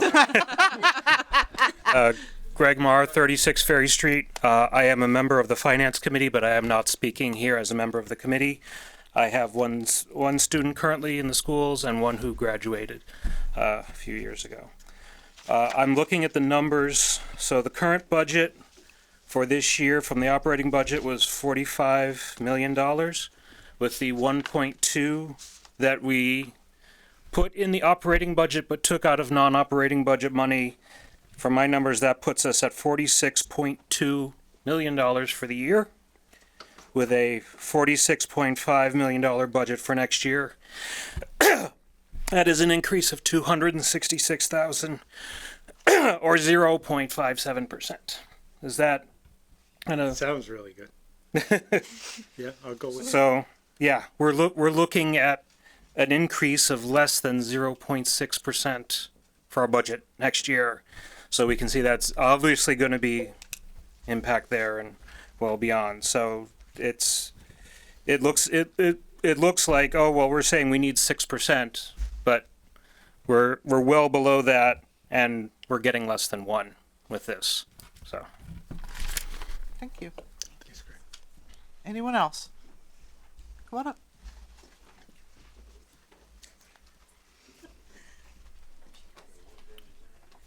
Hi, I'm Lisa Hall, 6 Glenwood Lane, and I have 2 kids in the school district, elementary school and in middle school, going to high school next year. So I just want to know for a question, I mean, what are our options? And I don't think that's a question for you guys.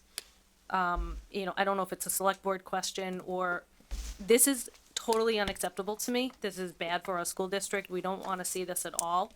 And this is going to hurt all of the kids, as we just discussed, with the losses and the, you know, college applications and what they're able to do in their future. So, you know, what are next steps that we can do to not have to get to this?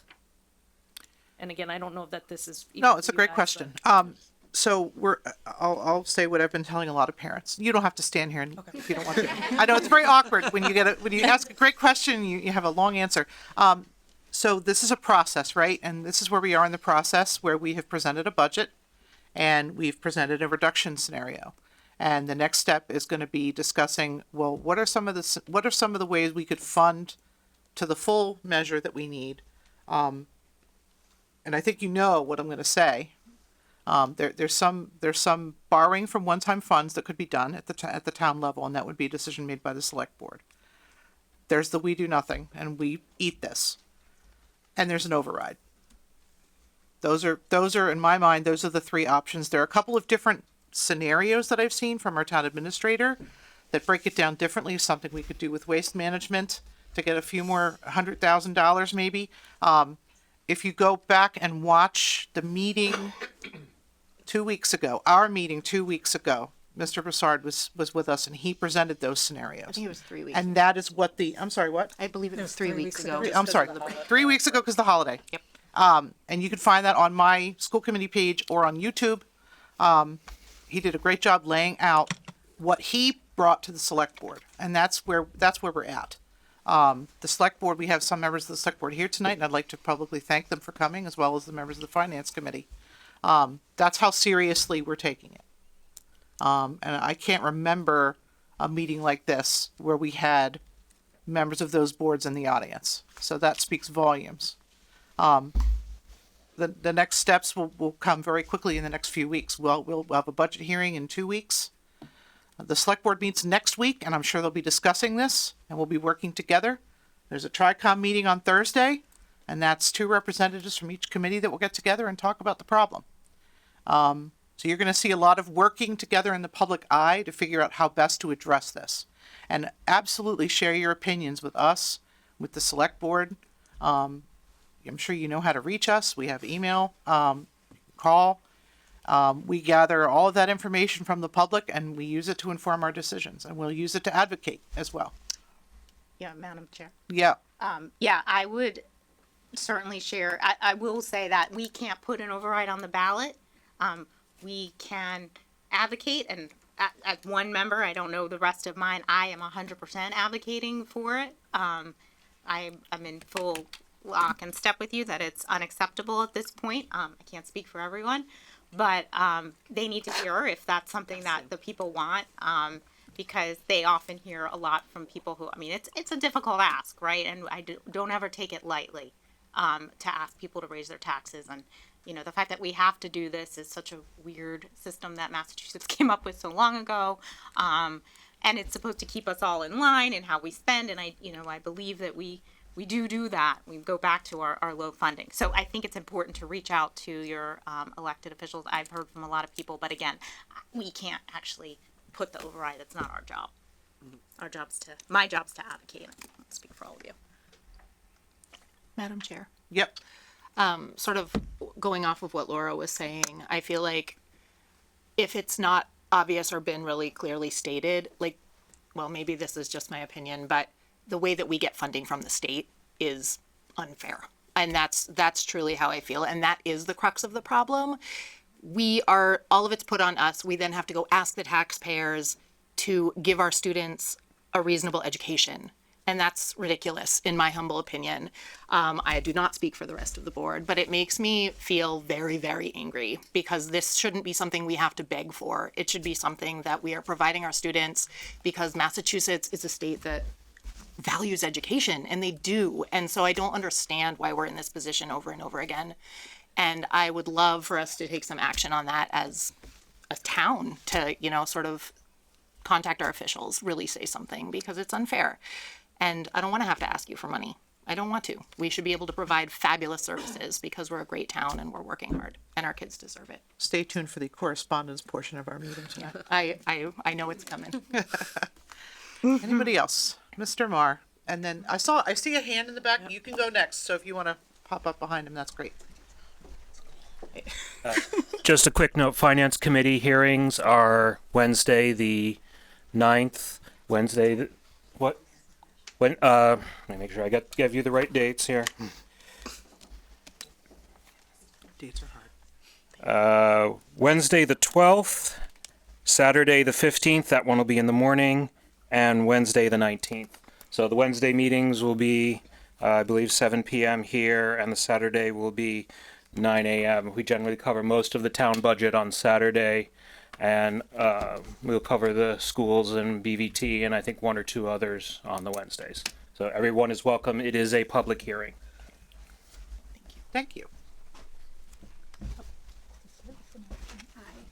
Allison Brissett. I have to say my address, right? You do not have to say your okay. address. I apologize. I Well, then stated you won't that, know and where that's I no live. longer true because we have school choice Okay. children. So Okay. yeah, if you have kids in the school. So Allison Brissett. A couple just comments here and kind of going off of what Laura said. I think it's important for you from the school committee to just hear some of the sentiment from the community right now, as well as the select board members who are here and the finance committee members who are here, because I want to be able to show support to the school committee and like that there are people in the community who, even though the word is very scary, override is very scary, nobody likes to have their taxes increased.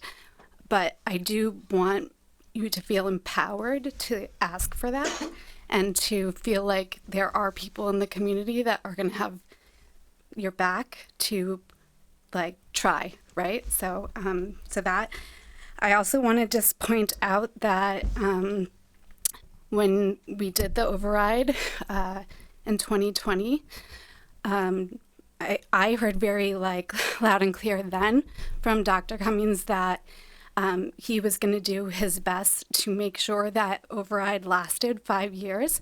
And I'd like to commend you for doing that because that was hard and it was in the middle of a pandemic. And I think that is actually I don't know how many overrides for school funding that we've had.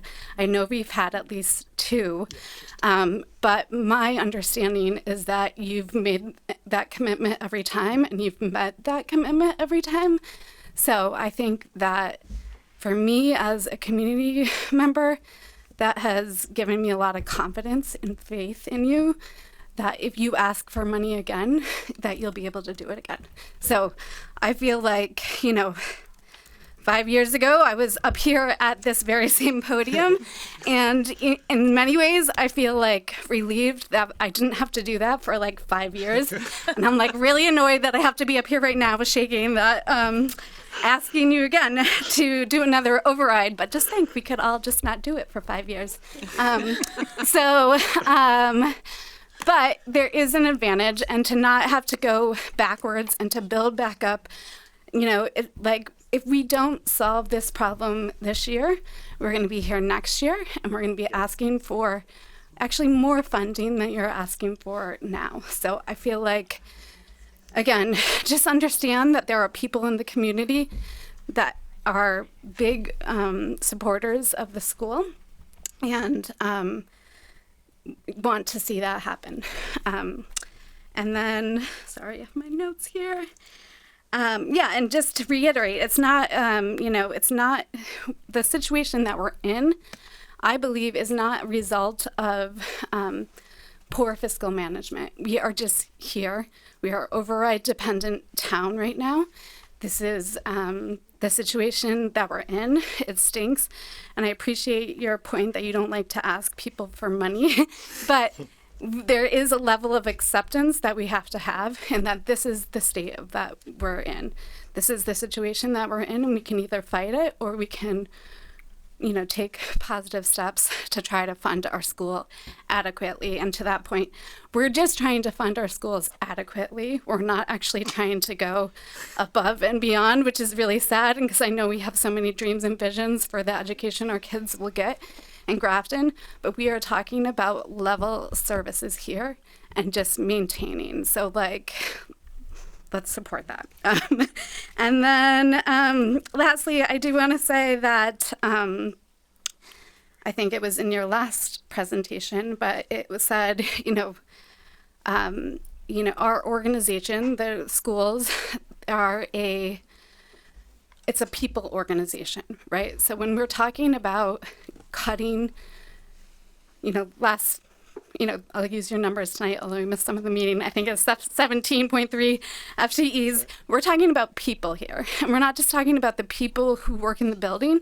We're talking about the kids who are people who are in that building. And then we're talking about the parents who are going to all these school events. And then we're talking about the people who live in this town who benefit from having a strong school district. And so I think we need to remember that ultimately, this is a people organization.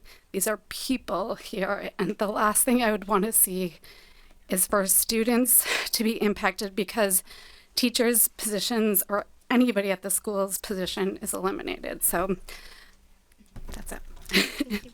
Thank you. Next. Andy Jefferson, 31 Weston Street, member of the Select Board, speaking on behalf of myself. Thank you, Madam Chair.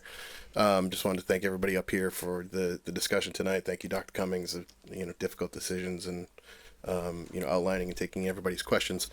I did want to second, for lack of a better term, your suggestion that residents continue to send any of their concerns, questions, feedback to the school committee, the select board, but also include our state representative, our state senator, possibly even the governor's office. Keep that message going up the hill as well to the people that I think really need to hear it as well, and get some of that funding back to town. So thank you. Thank you. Anybody else? Oh, Hi, Jen Jefferson, 31 Weston Street. I had a question about the fiscal year 27. There was a section in there about support staff, paraprofessionals being eliminated. I want to know how that affects the student's IEP. What is that? Is a legal document that states that, a child has to have an IEP if it's, outlined in that IEP. So how are we going to keep that legal document if we have to cut paraprofessionals? Thanks, Jen, for the question. I want to be just crystal clear that FY26, obviously I spoke to that tonight.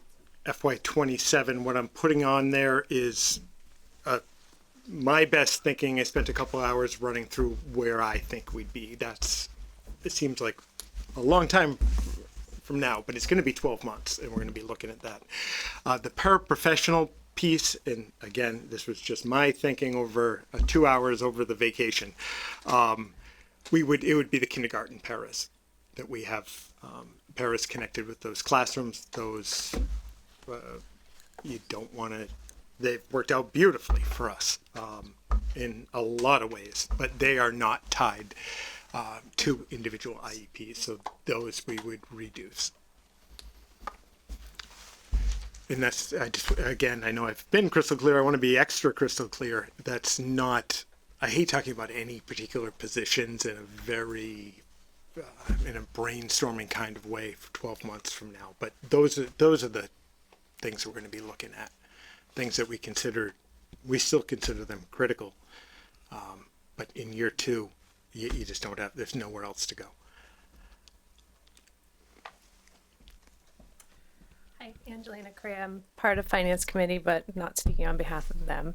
I do have 3 kids in the school system. 1 graduated, 2 still in. Dr. Cummings, would our accreditation at any point be in jeopardy? I know you talk about like having to rebuild if things go sideways. Is that loss of accreditation an issue at any point in the projection? It probably would. It certainly, once you get to the FY27 scenario, and once you go into 28, that's unquestionably going to be an issue. Unfortunately, I think it would be low on our list of issues. It's going to be that significant, believe it or not. But so maybe I'm not understanding that part correctly, but once you lose your accreditation, then won't the town still be forced to fund the schools even? Yeah, it really wouldn't impact us in that sense. Okay. It definitely have an impact on students moving into applying for colleges. That's when you're usually no longer even able to be in accordance with state mandates and recommendations. Like the 2 years of world language, for example, Uxbridge does 1 year, not by choice. They just financially are in a situation. So it would have more of an impact on kids than it would on us financially. Got it. Thank you. Thank you. Good question, though. Yeah. Great question. Yep. Anybody else? I know it is so hot in here. I'm so sorry. I was just thinking. It You was have one? like Okay. 1 million lights. degrees. But everybody's still wearing their coats. I don't understand. On and off. Oh, it's very hot. Hi, I'm Laura Cole, 33 Deer Elm Street. I have 3 daughters in the district, all in elementary school and the North Street School. I just want to thank you for putting this together. I agree with everybody else that has spoken.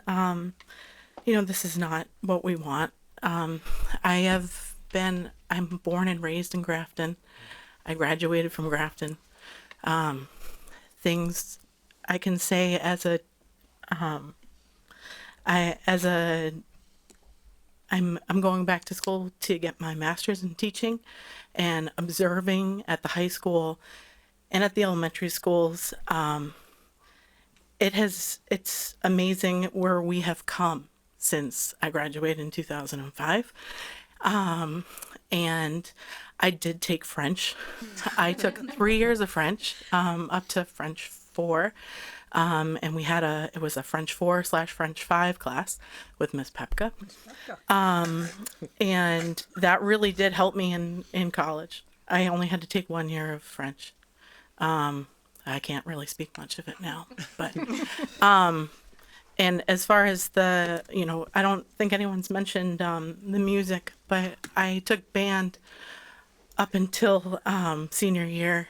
I would be devastated if my girls couldn't,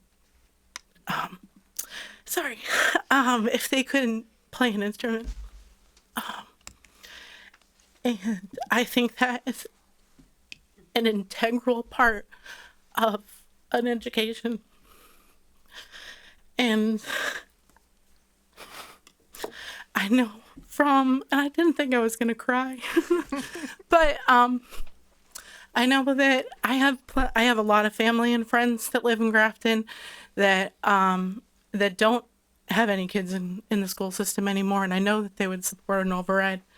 I have friends and family that are teachers and paraprofessionals in the school system. I'm a substitute teacher in the school system myself, and I'm just really saddened by all of this. And I know that that it would require an override to make it so that this isn't our reality. And I think that it really should be put to a vote for the town, and that there's a lot of people that care about the schools and really have deserve to have their voice be heard.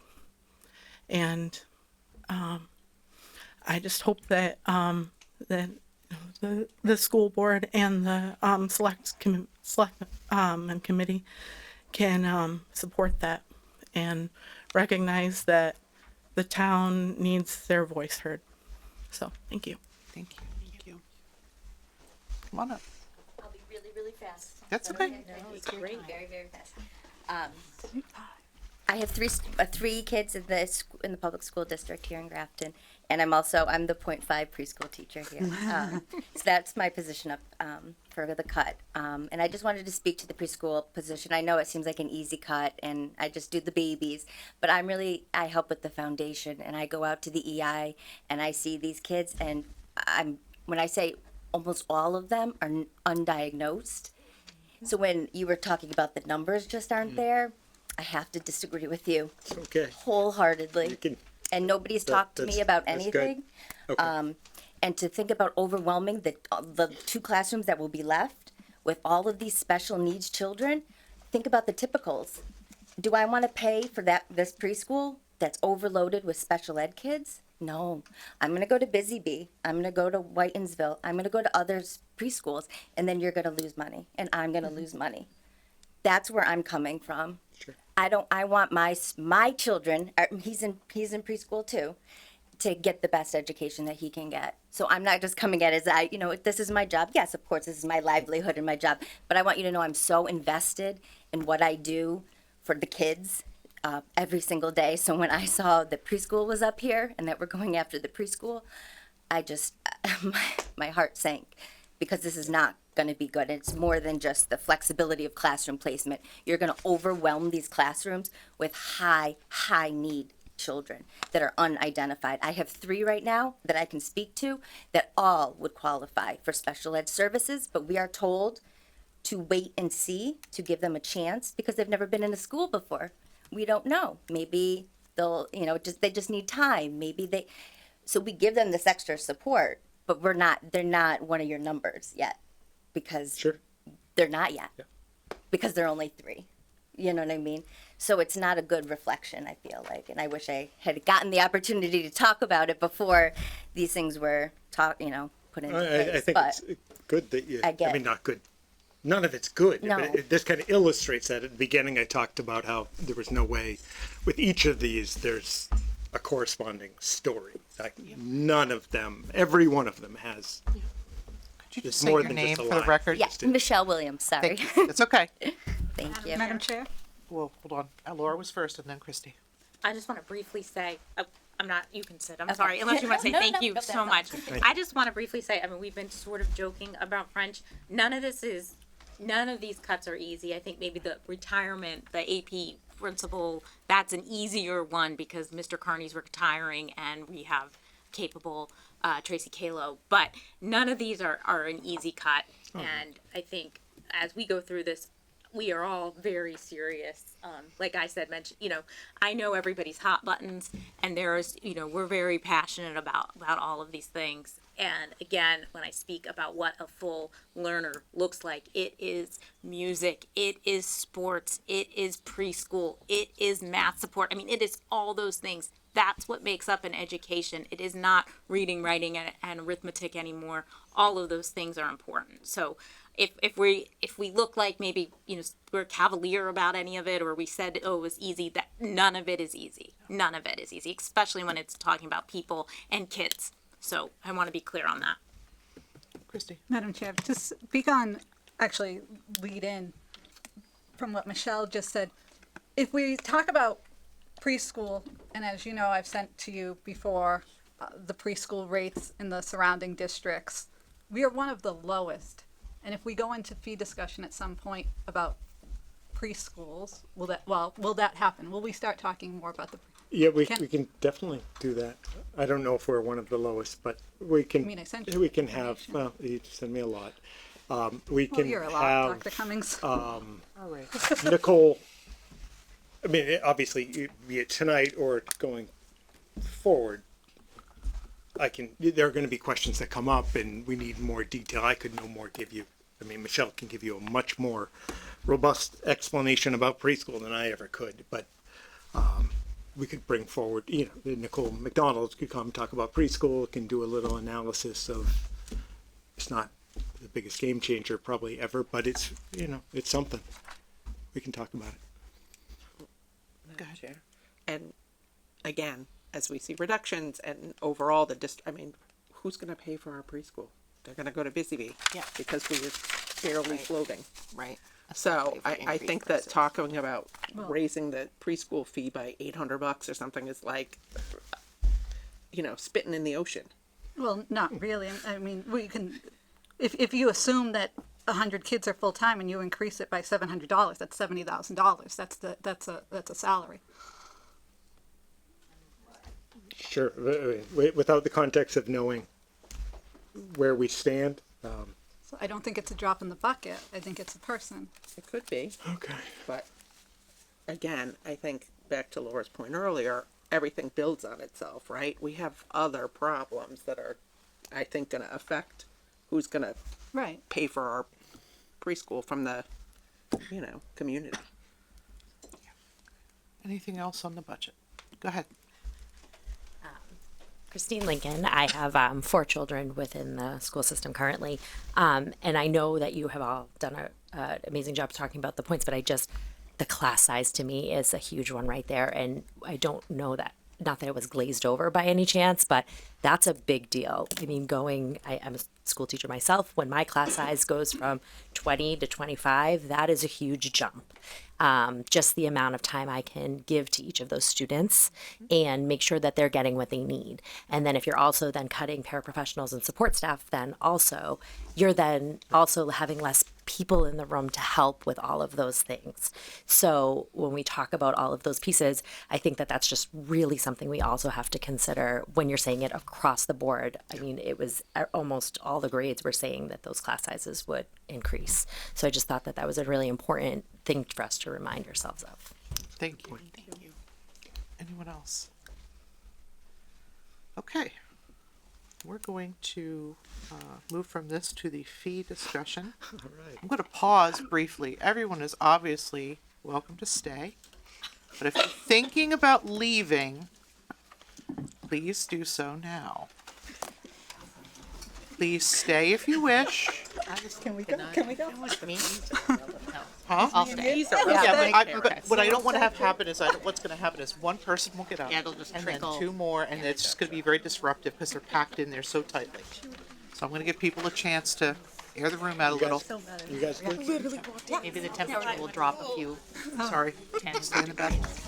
Okay. Thank you for coming, Evan. Thank you. And thank you, everybody. I am not kicking you out.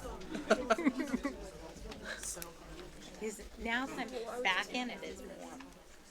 It's very warm in here. It's very well. We've Very never had warm this many people in our meeting. Oh, it's the light. I thought it was the light. It's the Is it the light? Yeah. All right, we're going to come back to order. What? Go ahead. Okay, so order in the room, please. We're going to move on to the fee discussion.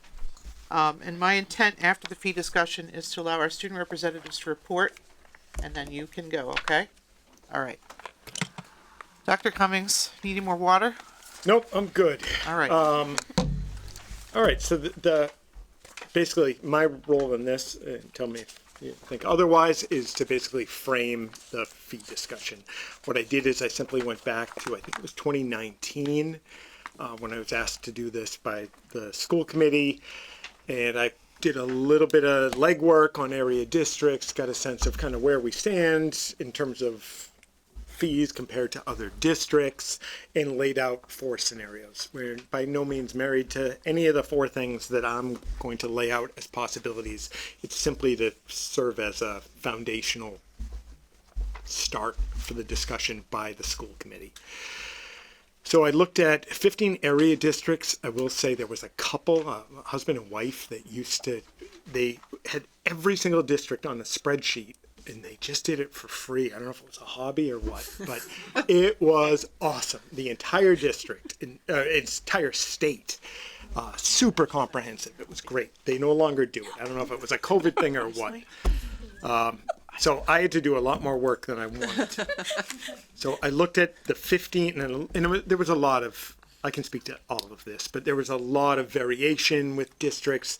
I tried to pretty much just keep it somewhat simple so I could just remain somewhat sane. So those were the 15 area districts.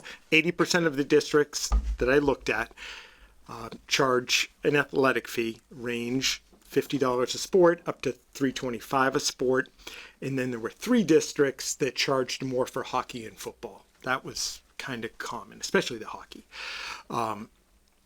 21% of those same districts, you'll see it's out of 14. A couple did like combo. I think it was Westboro that does a sports and activities combination. So Westboro combines it, says it right there. So 3 out of 14 or 21% charge some kind of activities fee between $15 and $100. Busing, 50% due, range was $100 to $325. And Mendon Upton didn't count. They're not able to charge bus fees. And then parking, 6 out of 15. So 40% of districts, a range of $5 to $210. I think Hudson charges $5, which just seemed either a typo or it's just wild. For the sticker. It's to cover the I cost. don't know. You got me. But it's, I don't know. It's something. That's what Grafton used to do. This is the same information, just in chart format with a little more specificity if it was broken down by sport. Again, this is not perfect. I think it's pretty close to dead on, but it's not perfect. Shrewsbury, interestingly, on their website, I should have cut and pasted it, but they're actually working to move away from fees. And what they state is that they're trying to decrease the burden on parents. And they were, out of all the districts, historically, they're the top with fees. It have been for years. When we consider athletic fees, that was the topic that came up previously that led to this discussion. I did not, I'm about to jump into the different scenarios, I did not put in a cap for individuals or families. So you'll see, no matter what the rate of the athletic fee is, if Delaney does, 3, do you do 3 sports? No. 2. Not if she did. One. All right, 1. Let's say she really But I appreciate that. didn't have senioritis and did 3 sports. Oh. We're going to charge that same amount. It's not like with I'm a busing. Oh yeah, you're a junior. You got it early. Next year she'll do 3. Next year, 3 sports. I taught her how to play soccer. Right? That's the sport she quit. I was her first coach, and she quit. But I didn't build in a cap. We have a tremendous amount of participation with our athletics. So you'll see, you can see it on the bottom, 360 students in the fall, 184 in the winter, and spring 294. That doesn't pull out at this point the students who are doing multiple sports. Ashley was about to, Ashley Paulson, our athletic director, and she had a baby, which was wonderful. So Congratulations to her. I stopped asking, and we're just going to have to work to figure that out. It builds in, we have right now around 16% free and reduced lunch. They'd be exempt in the examples that I'm going to use for the scenarios. I didn't factor in any decrease in participation. I, just using common sense and my own experience, would expect that if we charge athletic fees that we are going to see a decrease in participation. And I put all sports with the same fee, whatever that is, in the scenario. So I didn't break out extra for hockey or football or anything else. Jay? Yes. Before you, does this include unified sports? It does not. Okay. What I did is, and I passed right over it, but I included just the MIAA sports.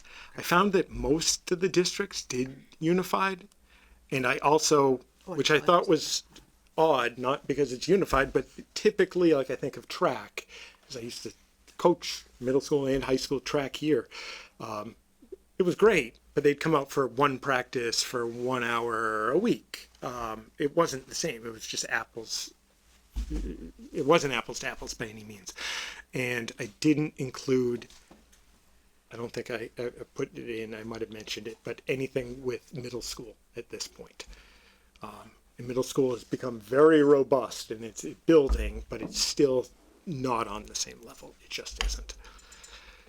So in no particular order, the different scenarios. So right now, this is what we charge, the 200 for the parking with the 400 family cap. We do not charge for athletics and we don't have activity fees. With that, we bring in approximately $182,000. We use the transportation and parking piece to offset maintenance and transportation costs with our contract. Scenario 2, add the athletic fee at $200 a sport. So that's in addition to the transportation and parking. If we did that, again, with everything I said, that we don't have a cap, we don't have a decrease, none of those things happen, we would bring in about, and you take out the 16% free and reduce, you'd be bringing in additional revenue of about $134,000, totaling with everything 316. Scenario 3, add the athletic fee, but have it at $100 a sport.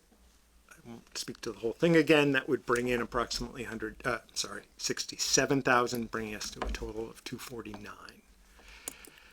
And then fourth and last, I always like this one. Nobody else ever does. I think is the more balanced fees, making everything 150 or everything 100, or just having it be more balanced.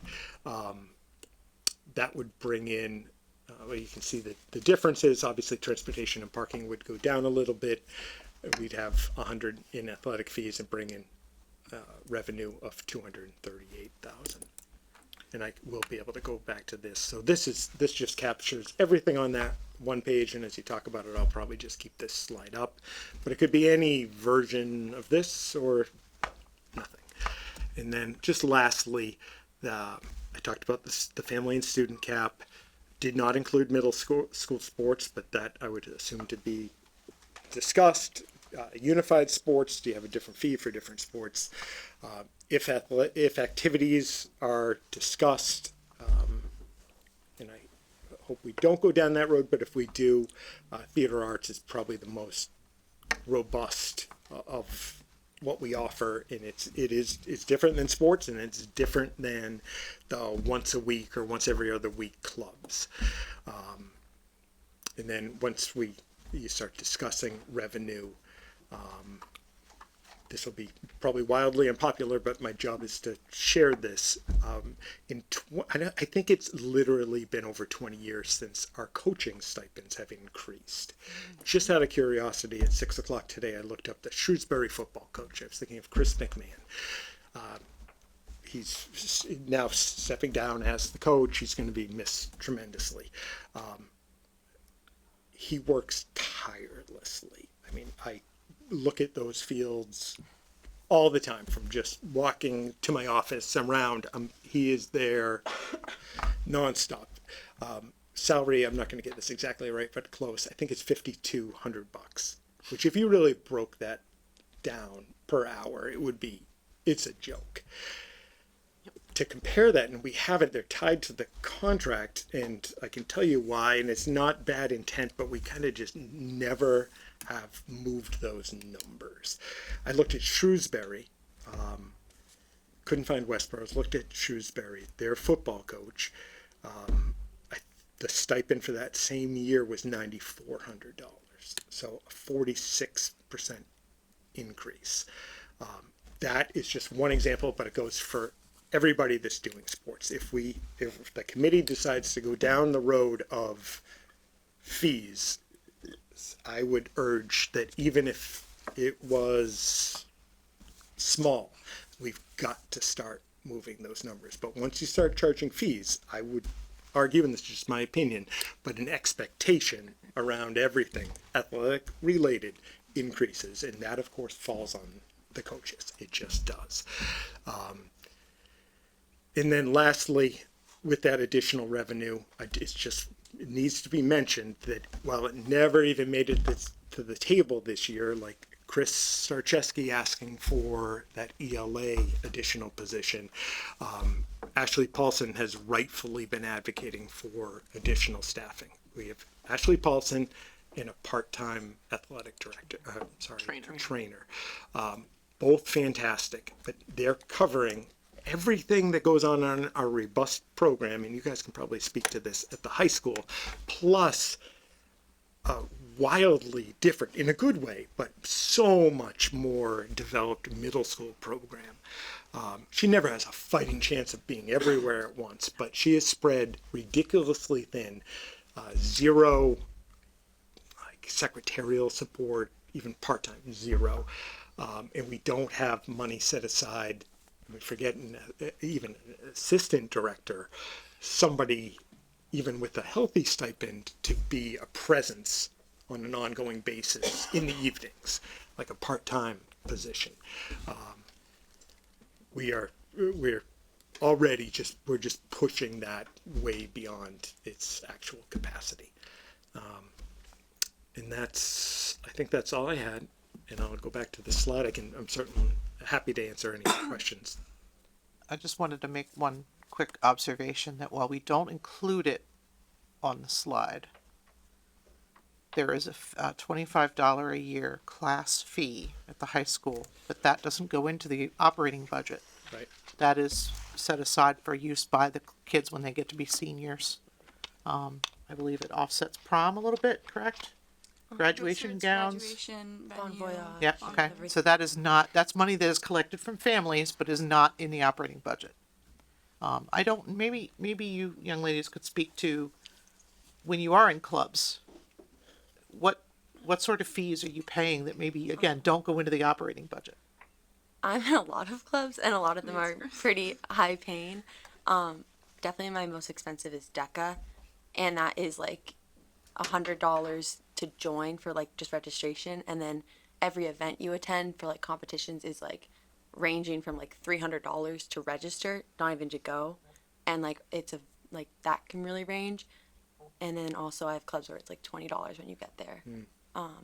But I also we run a club together, but I also run a club outside of that, and I don't do fees, so it's just everything, just like per Morgan's message, like you run like games at athletics for mental health, and there's just no money for it. You just kind of go off of everybody who can help.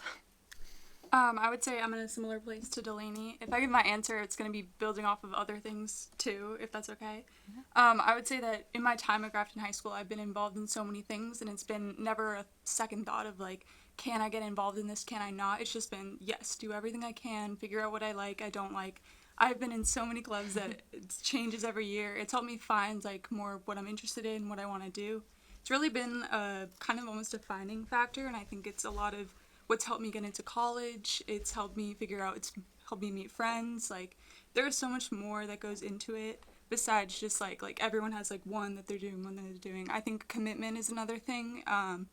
It's just, I don't think fees are a good idea. Obviously that was a speculation. I know that where we're at right now is like, it's a challenge. Like, there's really nothing we can do, but I would say that if we're thinking about keeping everything inclusive, if we want to keep our students to the best advantage, I would say it's really something, it's kind of, I don't know, I would oppose, yeah. To add on to that is, like I've been like really privileged enough to not have to worry about that. And not to have to worry about I can't join this club because I can't afford it. I can't play this like sport because I can't afford the equipment. I know so lacrosse is like I've been playing on a varsity team for like 3 years, and it's an expensive sport in itself to have the stick and everything like yourself. And we've had girls who can't even afford to have a stick, and our like coach Cromwisen, he's wonderful. He's like bought equipment for girls out of his like coaching payment, which is not that much. He's bought equipment so people can have the opportunity to play, and I think having a fee would just like completely counteract that. I just have one last thing. I completely understand why it would be a consideration, but I think if we're talking about an equal playing field, offering French to everyone and taking it away from everyone is just an example. That's one thing. I think if we started to bring into financial, like, can all students do this, even if the families can afford it, but are more like hesitant towards it, I think that just starts making us unequal. There's already club sports going in, whatever activities people do outside, theater, music, anything. So I think high school is really a time where people can be on an even playing ground, and fees in any sense just really, I don't know. I found like my closest friends and like people I consider family through athletics, and I don't think it should be compared to like club sports, which I also play, and it's very expensive, and we shouldn't even go into that realm. It should be an option for everyone to join. Okay, thank you. Questions from the committee? Comments from the committee? Madam Chair? Yeah. So, Dr. Cummings, we're just looking at the transportation parking athletics. I am pleased that the budget book is moving in the right direction. I would have liked to see more information on this topic, such as, like we said, preschool fees, the faculty rental fees, how we're comparing those current fees to the districts around us, and if there's room for growth in that. As 3 weeks ago in your office, you had asked me to send you the preschool numbers from around the districts, surrounding districts, and I did. You'll find that we are the lowest surrounding districts, and the same would go with facility rental fees. I mean, by a lot. So, if I could just interrupt, we are going to do facility fees on May 13th.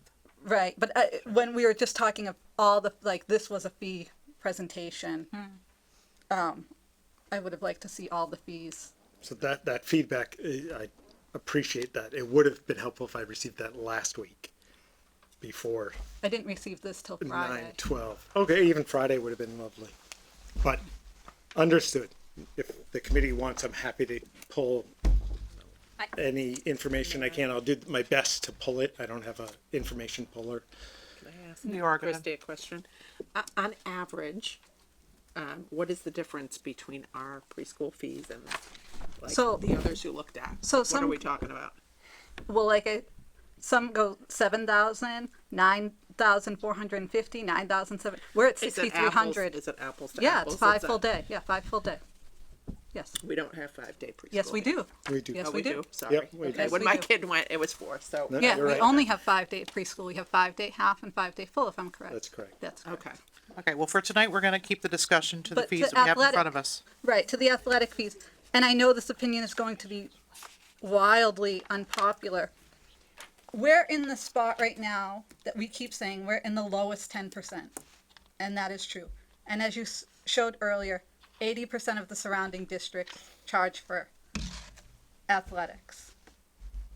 I don't see any other option at this point. We can't keep going to the town saying we need more money, and then not doing everything we can on our end to try to raise more revenue.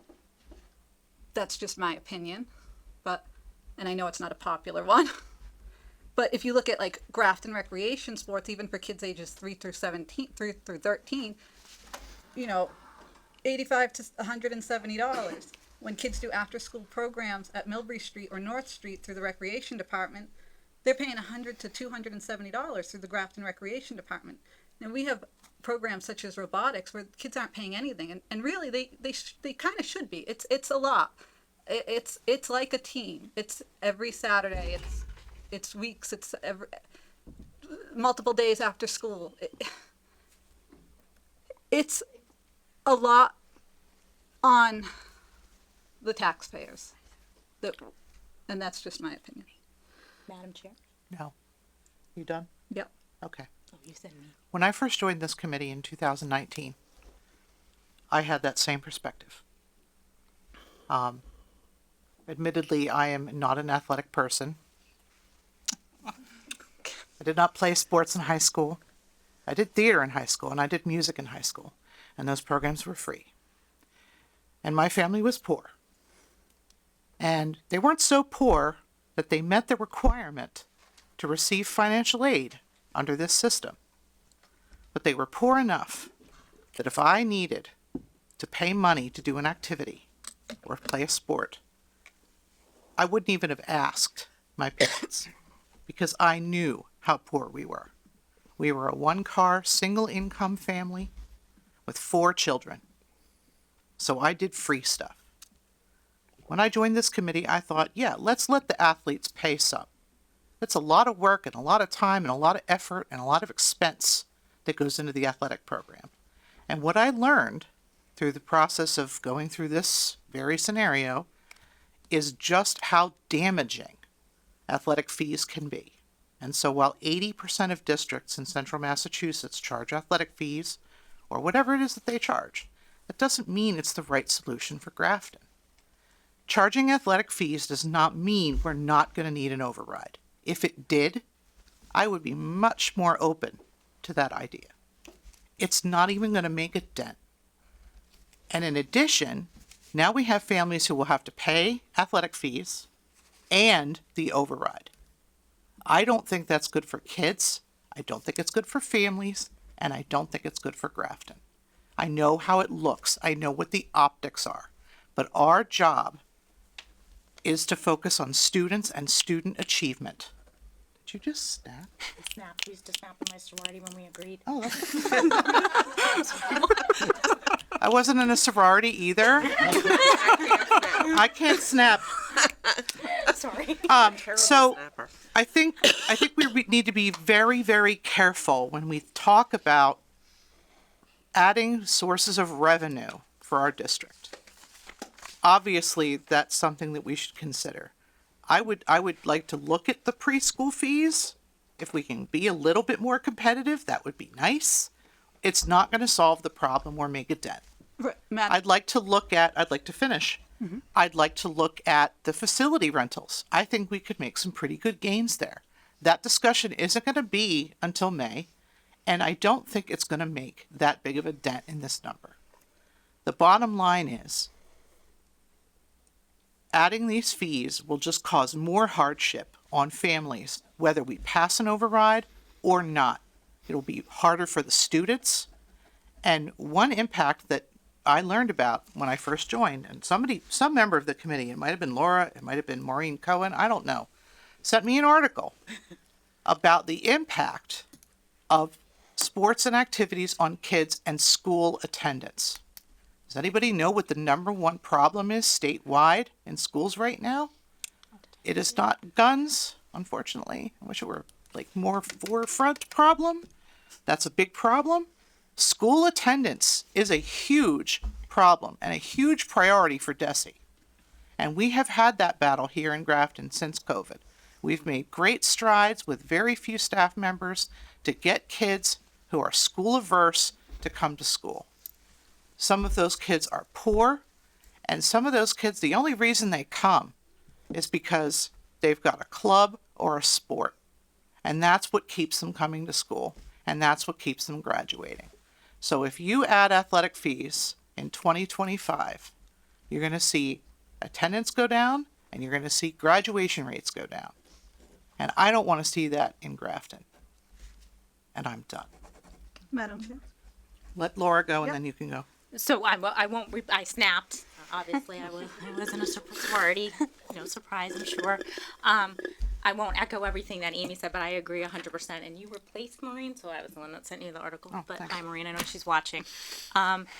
Is that? Oh shit! I lost my train of thought. Give me a second. I just want to really again like we don't talk about it extracurricular anymore. When you bring up clubs and that they should be, this is what we include in your day. And I fundamentally, from the bottom of my heart, believe that public education is paid for by society. We feed in and we offer amazing programs like football, like hockey, like robotics, like music, like theater. And I'm not going to start saying which is more valuable, because the one kid that gets out of bed every day to go to football is different than the kid that goes to do sets and lights in the musical. This is what we offer our students from when they get to school to when they leave. It is a full service. And my job, again, is students' achievement.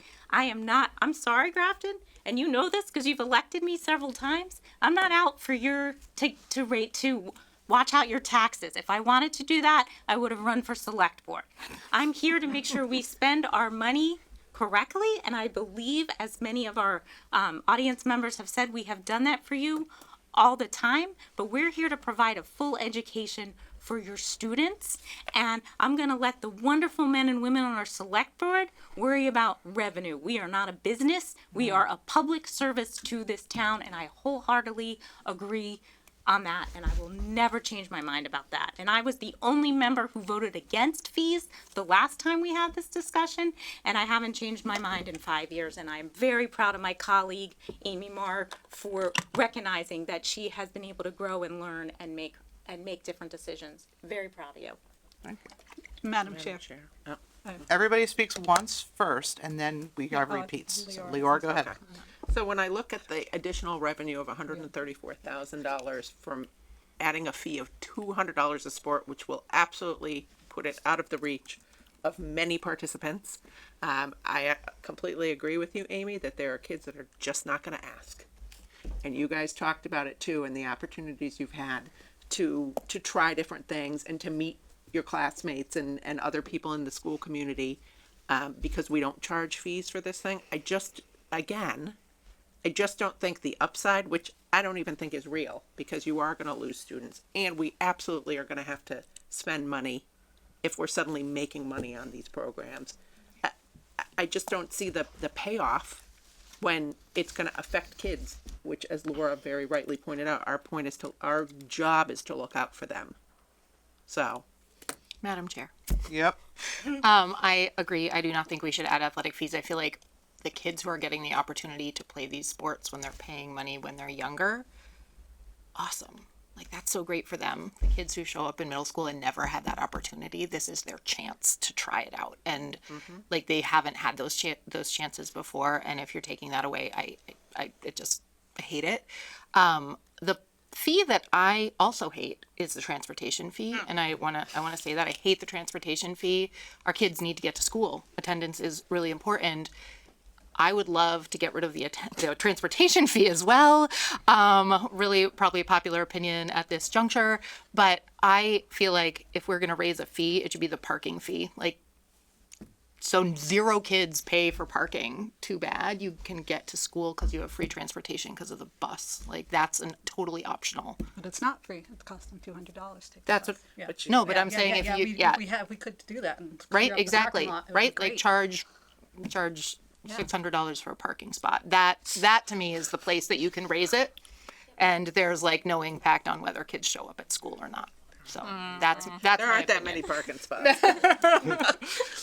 But point taken, you're right. I mean, what can we do to make more opportunity for our students? Madam Chair. Yep. If I may. No, I hate to be a stickler, but according to my calculations, if we look at 134,000, we can't just keep saying it's a drop in the bucket, it's a drop in the bucket. These add up to salary dollar amounts. These are not nothing. These are people. And the costs are falling on somebody. Just like the cost is falling on Delaney's coach to provide equipment for the students, the cost is falling on Patty Keller, who's funding things out of her own pocket, out of parents who are funding things for the entire team out of their own pocket because they see that the need is there. I mean, people are paying. It's just not unified. And if we look back even when kids are little, you know, you have these party fees, and yes, the money goes right back into the party or whatnot, and the room mother ends up always supplementing. I know, because I've been room mother 17 times now. But people are, even though you're not spreading it out to the students, people are paying. People are paying. And I just don't think we can keep saying, like, you know, athletic busing costs $174,000. That's not nothing. It costs $174,000 to bus athletics. And like Rebecca said, our children have to go to school, and I'm paying for a transportation fee for my son to get there.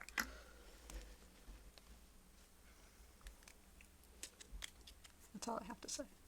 Mr. Often has Madam Chair. Is the committee done? Delaney was trying to get. Madam Chair. Oh, were you trying? I'm sorry, Mr. Often. I will get to you. I promise. Go ahead, Delaney. I understand like people are gonna have to pay anyways, but it's the amount of people that are able to participate. It's if like parents are paying for people to have, or for my coaches paying for people to have it, it's to increase participation. But if you get rid of that for like the amount of people, he's not gonna have to pay for this girl's stick, but she's just not gonna be there.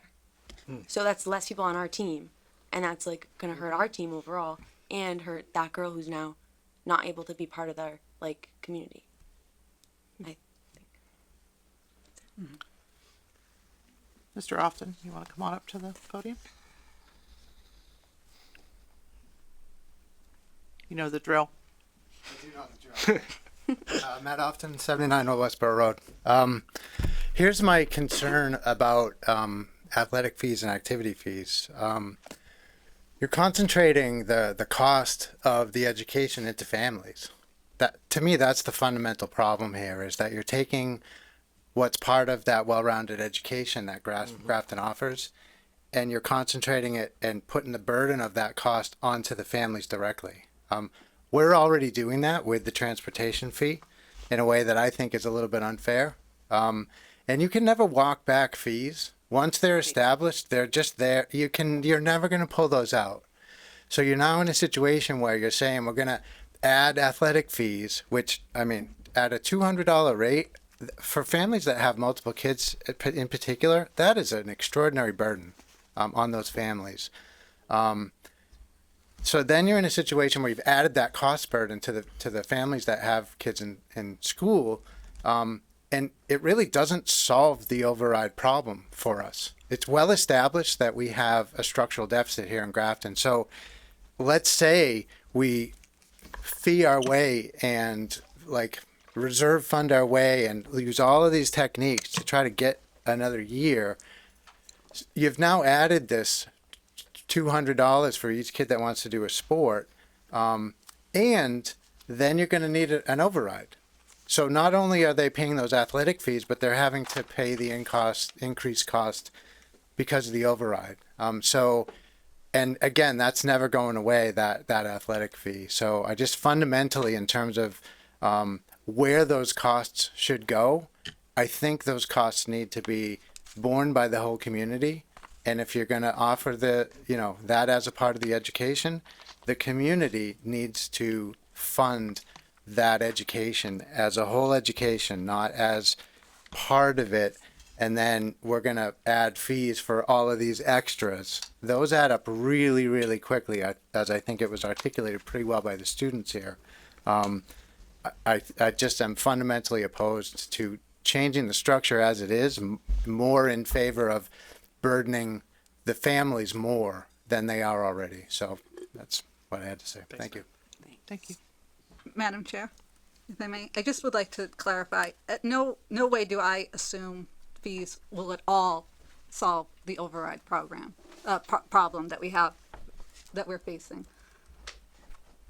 All I am saying is that we need to try to do as much as we can and show the community that we're doing as much as we can, comparable to those communities around us, just as we have done by raising our teachers' rates, our paraprofessionals' rates to those of the surrounding communities. While it is unpopular, and I understand that completely, we can't deny the elephant in the room here, that we just cannot keep affording this on our own. Madam Chair. Oh, please, I'll be quick. I wanted to respond. Go ahead. I'll just be super quick. Go. If we're gonna start doing that, then I wanna look at all the other things that the districts are providing their students that we're not. If we're gonna start doing that, then let's look at it. I get it, and I totally, I mean, I've had this conversation 10 times. Less than you've been a room mom, but 10 times. And I understand that we want to show good fiscal responsibility, and I think there's a difference between charging our students and showing good fiscal responsibility. That's kind of sort of on the same bend as what I was going to say. I think we are proving to the community that we're practicing not just good fiscal responsibility, excellent fiscal responsibility. We get more bang for the buck with our students than any other district around. And this is not going to yes, it might save a position for a year. Then what? We're going to be right back here. You can't fee your way out of it, as somebody else has said. I'm not looking to fee my way out of it. I'm just trying to state that we need to consider other options. We need to even be considering, like I said before, instead of A versus B, a C option where, all right, we're going to add some fees. We're going to reduce our operating budget, reduce the amount of positions that are not filled, see what that number is, and then go to the town with that number. But now you're charging people more money and doing an override. You're not, because you're not going for 3 million. You might be going for 2 million. It will trickle down. It's still charging families more money. It doesn't matter what the number is. We don't have a number yet on what the household impact is going to be. We don't. We really don't. So I don't think it's right to say now, or really ever, in my opinion, but I don't think it's right to say, yes, we're gonna go for an override, and we're gonna charge a sports fee, and we're gonna make cuts. Now we're just barely keeping the district afloat as it is. That's not a solution. We need a solution. And as long as we're override dependent, we're gonna be override dependent until the state funding formula is fixed. Right, until the state funding formula is fixed. Yes, and we're working on it. But we're gonna be override dependent until that happens. Right. I just don't see the point in nickel and diming the taxpayers. I don't. I don't. Go ahead, Leora. Madam Chair, I also think these aren't widgets. You can't say we do this and then we're gonna get this. Like, again, Jay put numbers here, they're not real. I have no idea how many kids are gonna actually play sports if we do this. I have no idea what the expectations are gonna be from the coaches for stipends. I have no idea what parents' expectations are. I pay my daughter made the varsity volleyball team this year and she sat on the bench. It was an amazing experience for her, but she played a couple minutes in a few games. I'm a family where we're like, yep, you got to pay your dues and sit there and cheer for your team, and this is a learning experience for you. But another family could be harassing the coach for their kid not playing, and we're paying him the same thing we paid him 20 years ago. So these numbers aren't even real, because it's talk about trickle down. There's trickle down. Anybody else? Oh, from the public, Angelina. Angelina Correa. Can you put up the slide again that had the different fees on it and the different towns? Yep. Because is it 80% charge athletic fees or 80% charge? Yeah, 12 out of these 15 Okay. did athletic fees, yeah.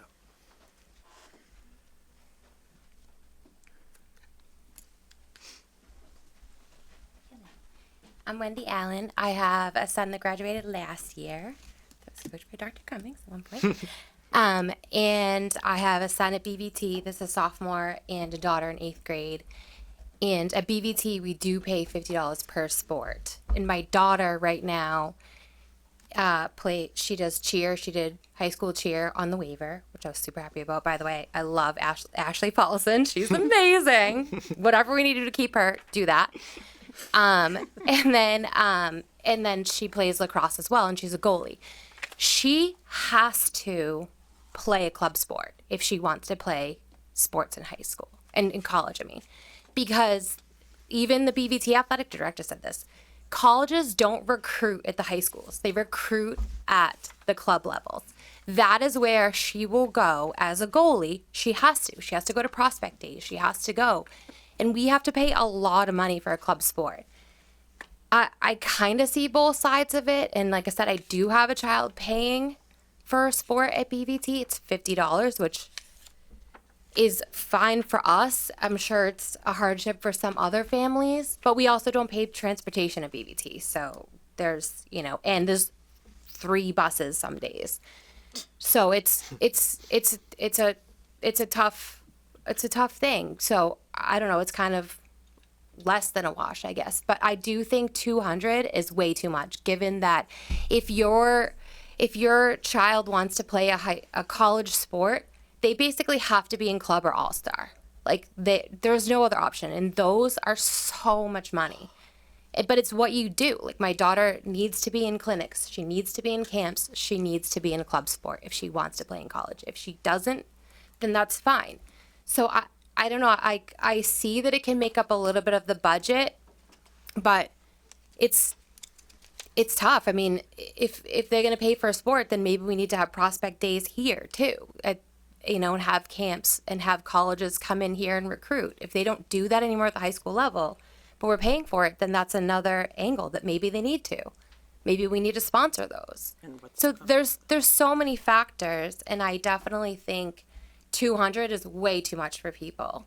That would really, really make it hard for people. And like I said, I think the 50 for what BVT charges is probably more along the lines of reasonable, but we also don't pay for transportation. Oh, we do through our taxes, but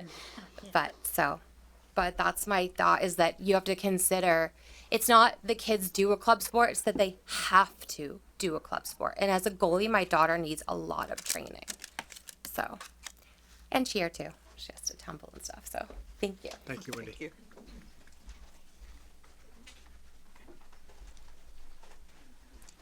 Laura Cole, I promise I won't cry again. Do it if you want to. Thanks. I do want to say one thing on, like, to flip it a little bit, is that 80% of districts do charge an athletic fee, and that we are competitive that we don't charge one. And that may be a draw to some people that want to do school choice and come here, and that would bring in more revenue that way. I do want to point out too that in 2010 I was the JV softball coach, and we had to put together a team. There was one girl that wanted to be on the JV team, and John Gem said that if we don't get a team together, that they will no longer have a JV program. So we gathered people that have never played softball before. And that wouldn't have happened, that team wouldn't have happened if they had to do a fee. And we still have a JV program, and our softball program is really good in town, and at the high school they've had a lot of success.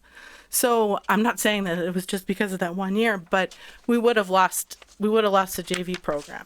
So to somebody that, that may want to try out a sport, that having a fee, even $50 would be, for some families, a lot.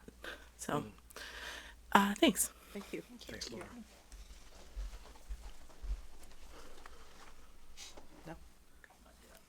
Go ahead, Delaney. Sorry. Can you go back to the side with the towns on it? I don't remember them. Can you lean forward just a little bit? Oh, sorry. That's Yeah, any of the ones with the towns on it. Okay. I don't know all the sports. I only know lacrosse. That's the one I play.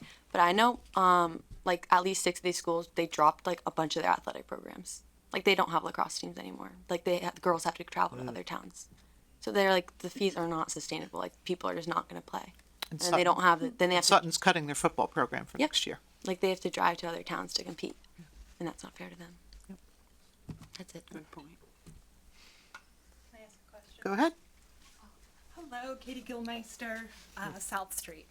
I really appreciate all of the opinions and commend each of you for offering your ideas and opinions. What I can't help but think, at what cost? Where is the line that we're not willing to go? I am concerned that if we have to charge fees, kids who would normally play a sport no longer are going to be able to. And that makes me sad. I grew up in Grafton. I didn't go to school, like high school in Grafton, but my younger years were in town and I had the best experience. So how do we ensure that we're year over year offering our kids the best experience? What is the cost? So if we add fees, where are we willing to go and where are we willing not to go? Because like what Laura and Amy are saying, you know, we want to give or provide a public service. We are a public institution. So if we're suddenly charging $200, and I get that it's fake money at this point, but, you know, does that mean some kid can't play? And perhaps that kid was going to be a star player. And, you know, where's the line? What is the stance? Like, what do we as a town say about what we are willing to do and what we're willing not to do, what we won't do? That's all. Thank you. Thank you. I don't think that's a question that we can answer I don't think tonight, it is, but it's yeah. a good, yeah. It's something to think about. Yep, thank you. Wendy Allen again. I forgot something. Also, I don't know how much this is factoring into the budget, but there's also the booster club that was formed last year. So instead of watching my daughter cheer, I was helping sell concessions or whatever. So there is, for athletic parents, there are opportunities to help raise money through that with concessions and whatever else is happening. So there is more accountability with that, and that was just started. Do you have any numbers on that or anything? I don't. Where that went I to? don't. I have a meeting with the new president, I think in March, so coming right up. Yeah, But that's so I know we another talked about example like of money that doesn't go into the operating budget. That is solely to that's pay for their own uniforms and Yep. things like that. Yep. So that's also something that was Right. just started because we do feel that. We do feel that like it's a strain, you know, or at least I do. I can't speak for everybody, but like as an athletic parent.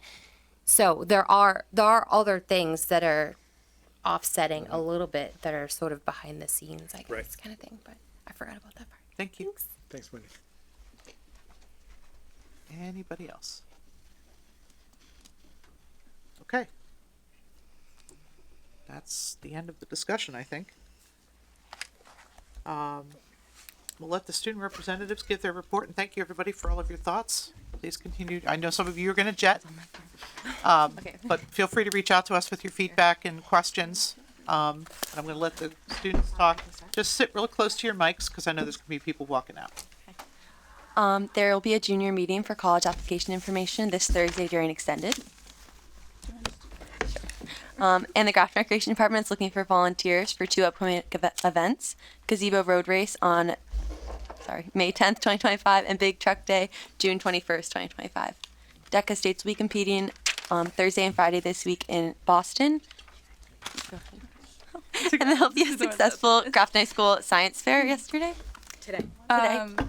And then juniors and sophomores that are interested in doing any QCC, VHS, or community service, or school service, there's going to be a meeting this Friday during extended block.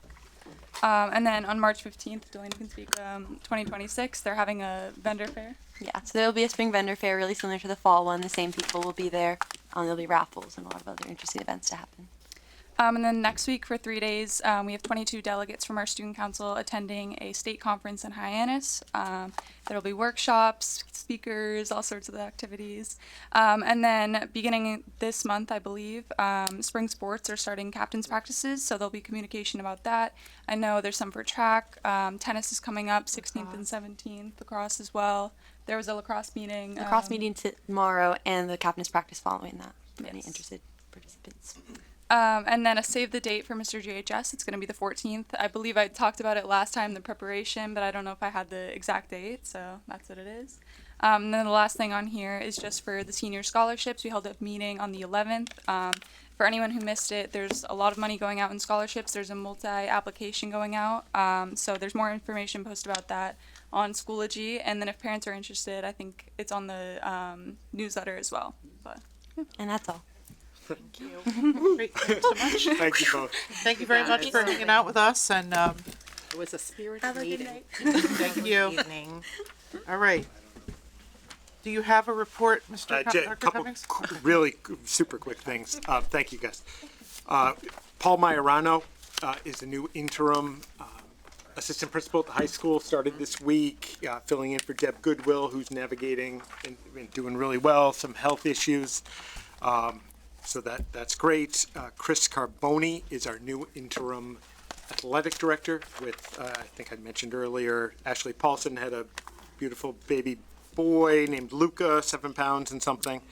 They're doing great, and Chris is off to a great start 2 days in, but doing terrific. And lastly, I wanted to thank the highway department and our maintenance crew, and Shauna Carlson, thank you. In particular, for all the work, the highway department helped us out tremendously with the parking lots, with all that ice, and it was just too much for our equipment. They came in and helped us tremendously. Next time I'm going to come up with the name, but the neighbor at North Grafton Elementary School, that school in particular was frozen like you just wouldn't believe. Our maintenance team shipped ice for like a week, and he had some equipment, brought it over. I wish I remembered his name. I will next time, but we couldn't have done it without the help of the neighbor. So anyhow, they were up and running, and it's going to be 50 this week, and we should be good to go. And that's all I have. Okay. I neglected to mention we were skipping over the quarterly collaborative report due to everything else we have on the agenda tonight. We'll revisit that at a future meeting, which brings us to future agenda / schedule. So the only change is we need to add that for the next meeting, Jay, and give an update that we will have our budget hearing at the next meeting, which is in 2 weeks. Correct. So everybody needs to be here early. 6:45. I was just going to ask you that. Do you want to extend it? Do you think we should start at 6:30 instead? I would recommend that. Okay. Or starting the regular meeting later, one of the two. We can go to 6:30. Does that work for everybody on the committee? Yep. Yes. Okay. So Tuesday, March 11th, 6:30 here. We will have Zoom for that meeting, so we'll work that out. But there's a possibility we won't be able to have overflow upstairs because they may have started construction by then. Any other comments, changes? You're going to do your mid-year goals review at the next meeting? Great. I know, you can't wait. And, okay. Madam Chair, Yeah. actually, speaking of agenda items, do we, this is my first year on the committee, ever do goals for ourselves? We have in years past, Yep. but not since before COVID. We have, yeah, but you're right. It's been a bit, and we should. Yeah, I agree. Maybe Maybe till after next the year. election, though. You're like, after I'm gone. Well, She said, I'll schedule it for June. Yeah. well, you have a, yeah. Yeah, It's yeah, probably that's a good date, isn't June. it, Amy? It should be a summer thing. It should be a summer thing, June or summer. July. Yeah, but you're right, and we should. Yep, actually I have will, goals. you know what, I'll throw that in the document. Put it there, what? Okay, any other comments, questions on the agenda, future agenda, okay. We're gonna blaze through the rest of this. Approval of minutes, take a motion. Madam Chair. Yeah. I move the committee accept the minutes of the February 4th, 2025 meeting. Second. Motion being seconded, any discussion? All those in favor? Aye. Motion carries. Financial report, I'll take a motion, Madam Chair, yes. I move that the committee accept warrants 32, 33, and 34. I second that. Motion made and seconded. Is there any discussion on the warrants? Seeing none, we'll move to a vote. All those in favor? Aye. Policy, we have none. We do not have policy this time. All right, real quick, before we get to member reports, I'm gonna flip this around. I'm gonna take correspondence first. Correspondence, I did put a piece of correspondence in the drive. I believe all members of the committee saw it. Yep. And it's now public. We did get communication from the co-chairs of the Grafton Teachers Association. So I just want to thank them for their contribution. Members of the public can read that in our shared drive, which you can access from our page on the district website. Reminder to the public, if you send correspondence to school committee at, and then the district domain, that's public record, and we automatically enter it into correspondence. So do that. Another piece of correspondence I have is that it's been recommended that we send letters to our representatives to talk about the Student Opportunity Act and the way school districts are funded. And in that vein, Select Board member Mr. Jefferson has started a draft of a letter of support that could come from, in his vision, both the school committee and the Select Board jointly. It's a really good letter. I would like to share it with the committee and collect comments from the committee offline, not deliberate, just collect comments. And then I would like permission from the committee to send that letter on behalf of the committee so that we don't lose another week in the timing. He's going to present it at his meeting next week. What do people think? I'm okay with it. Yeah. Take a look at it and, okay, we don't need to take a vote? efficiency. Okay, awesome. Madam Chair, Yes. thank you, Andy. What? Just wanted to say thank you. I love that very much. Thank you. Oh, okay, great. Member reports. Madam Chair. Yes. I'll go first very quickly because I know it's getting late. MASC did host a kind of update on where we are at the Student Opportunity Act. I did attend to it. It was a lunchtime session. I was a little more positive. Again, it's not going to help us this year or next year. Government is slow, really slow. But they are talking about it and they recognize that it is a big problem and that the suburban districts like Grafton got kind of left out of the last one. They really kind of moved it to help cities. And it did, but that it has been forgotten. I was a little more encouraged, but I think we do need to keep the pressure up on our elected officials. And also, there is that money that we voted for the millionaire's tax, for lack of a better word, and there's money sitting around, I guess, that some of it went to higher ed, but there's some just kind of sitting there. So we should be pushing, maybe add that to the letter. We should be pushing, they get table scraps. We're small towns. We get the scraps. So maybe we could get a little more. Before this meeting, I had the immense pleasure of attending the science fair at the high school. I actually was going to work that in a passion discussion about how important science is to our kids as we were looking to consolidate, and I forgot. These kids are amazing. I was so impressed with some of the freshmen that were doing this. One kid built like a revolving solar panel. Another one did this awesome that you could wrote an app that it would analyze your text messages for tone and be like, maybe you could word that a little better. Wow. It was so cool. We saw oh my gosh, they were so many. I'm so impressed with our students, and thanks to our teachers for helping them with it. I always when they get the winners, I always make a recommendation for them to come to school committee, and I will be doing that again because they are awesome and everybody deserves to see them. And we deserve to keep our science programs robust. Fantastic. I'm done. Okay, anybody else have a committee report? Madam Chair. No, Leora, we'll go right down the line.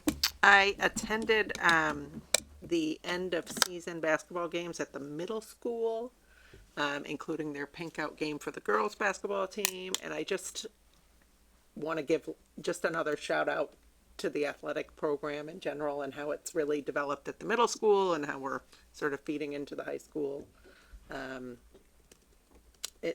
We really should be very proud of what we've done here. That's it, little one. Next. Madam Chair, I had a chance to meet Paul today over at the high school. It was lovely to meet him. I ran Colonial Day at the Millbury Street School. Some people get to see lovely fashion choice that I had that day. And then I ran the Valentine's Day party in a classroom for which my son had the flu and didn't even attend, so that was fun for me.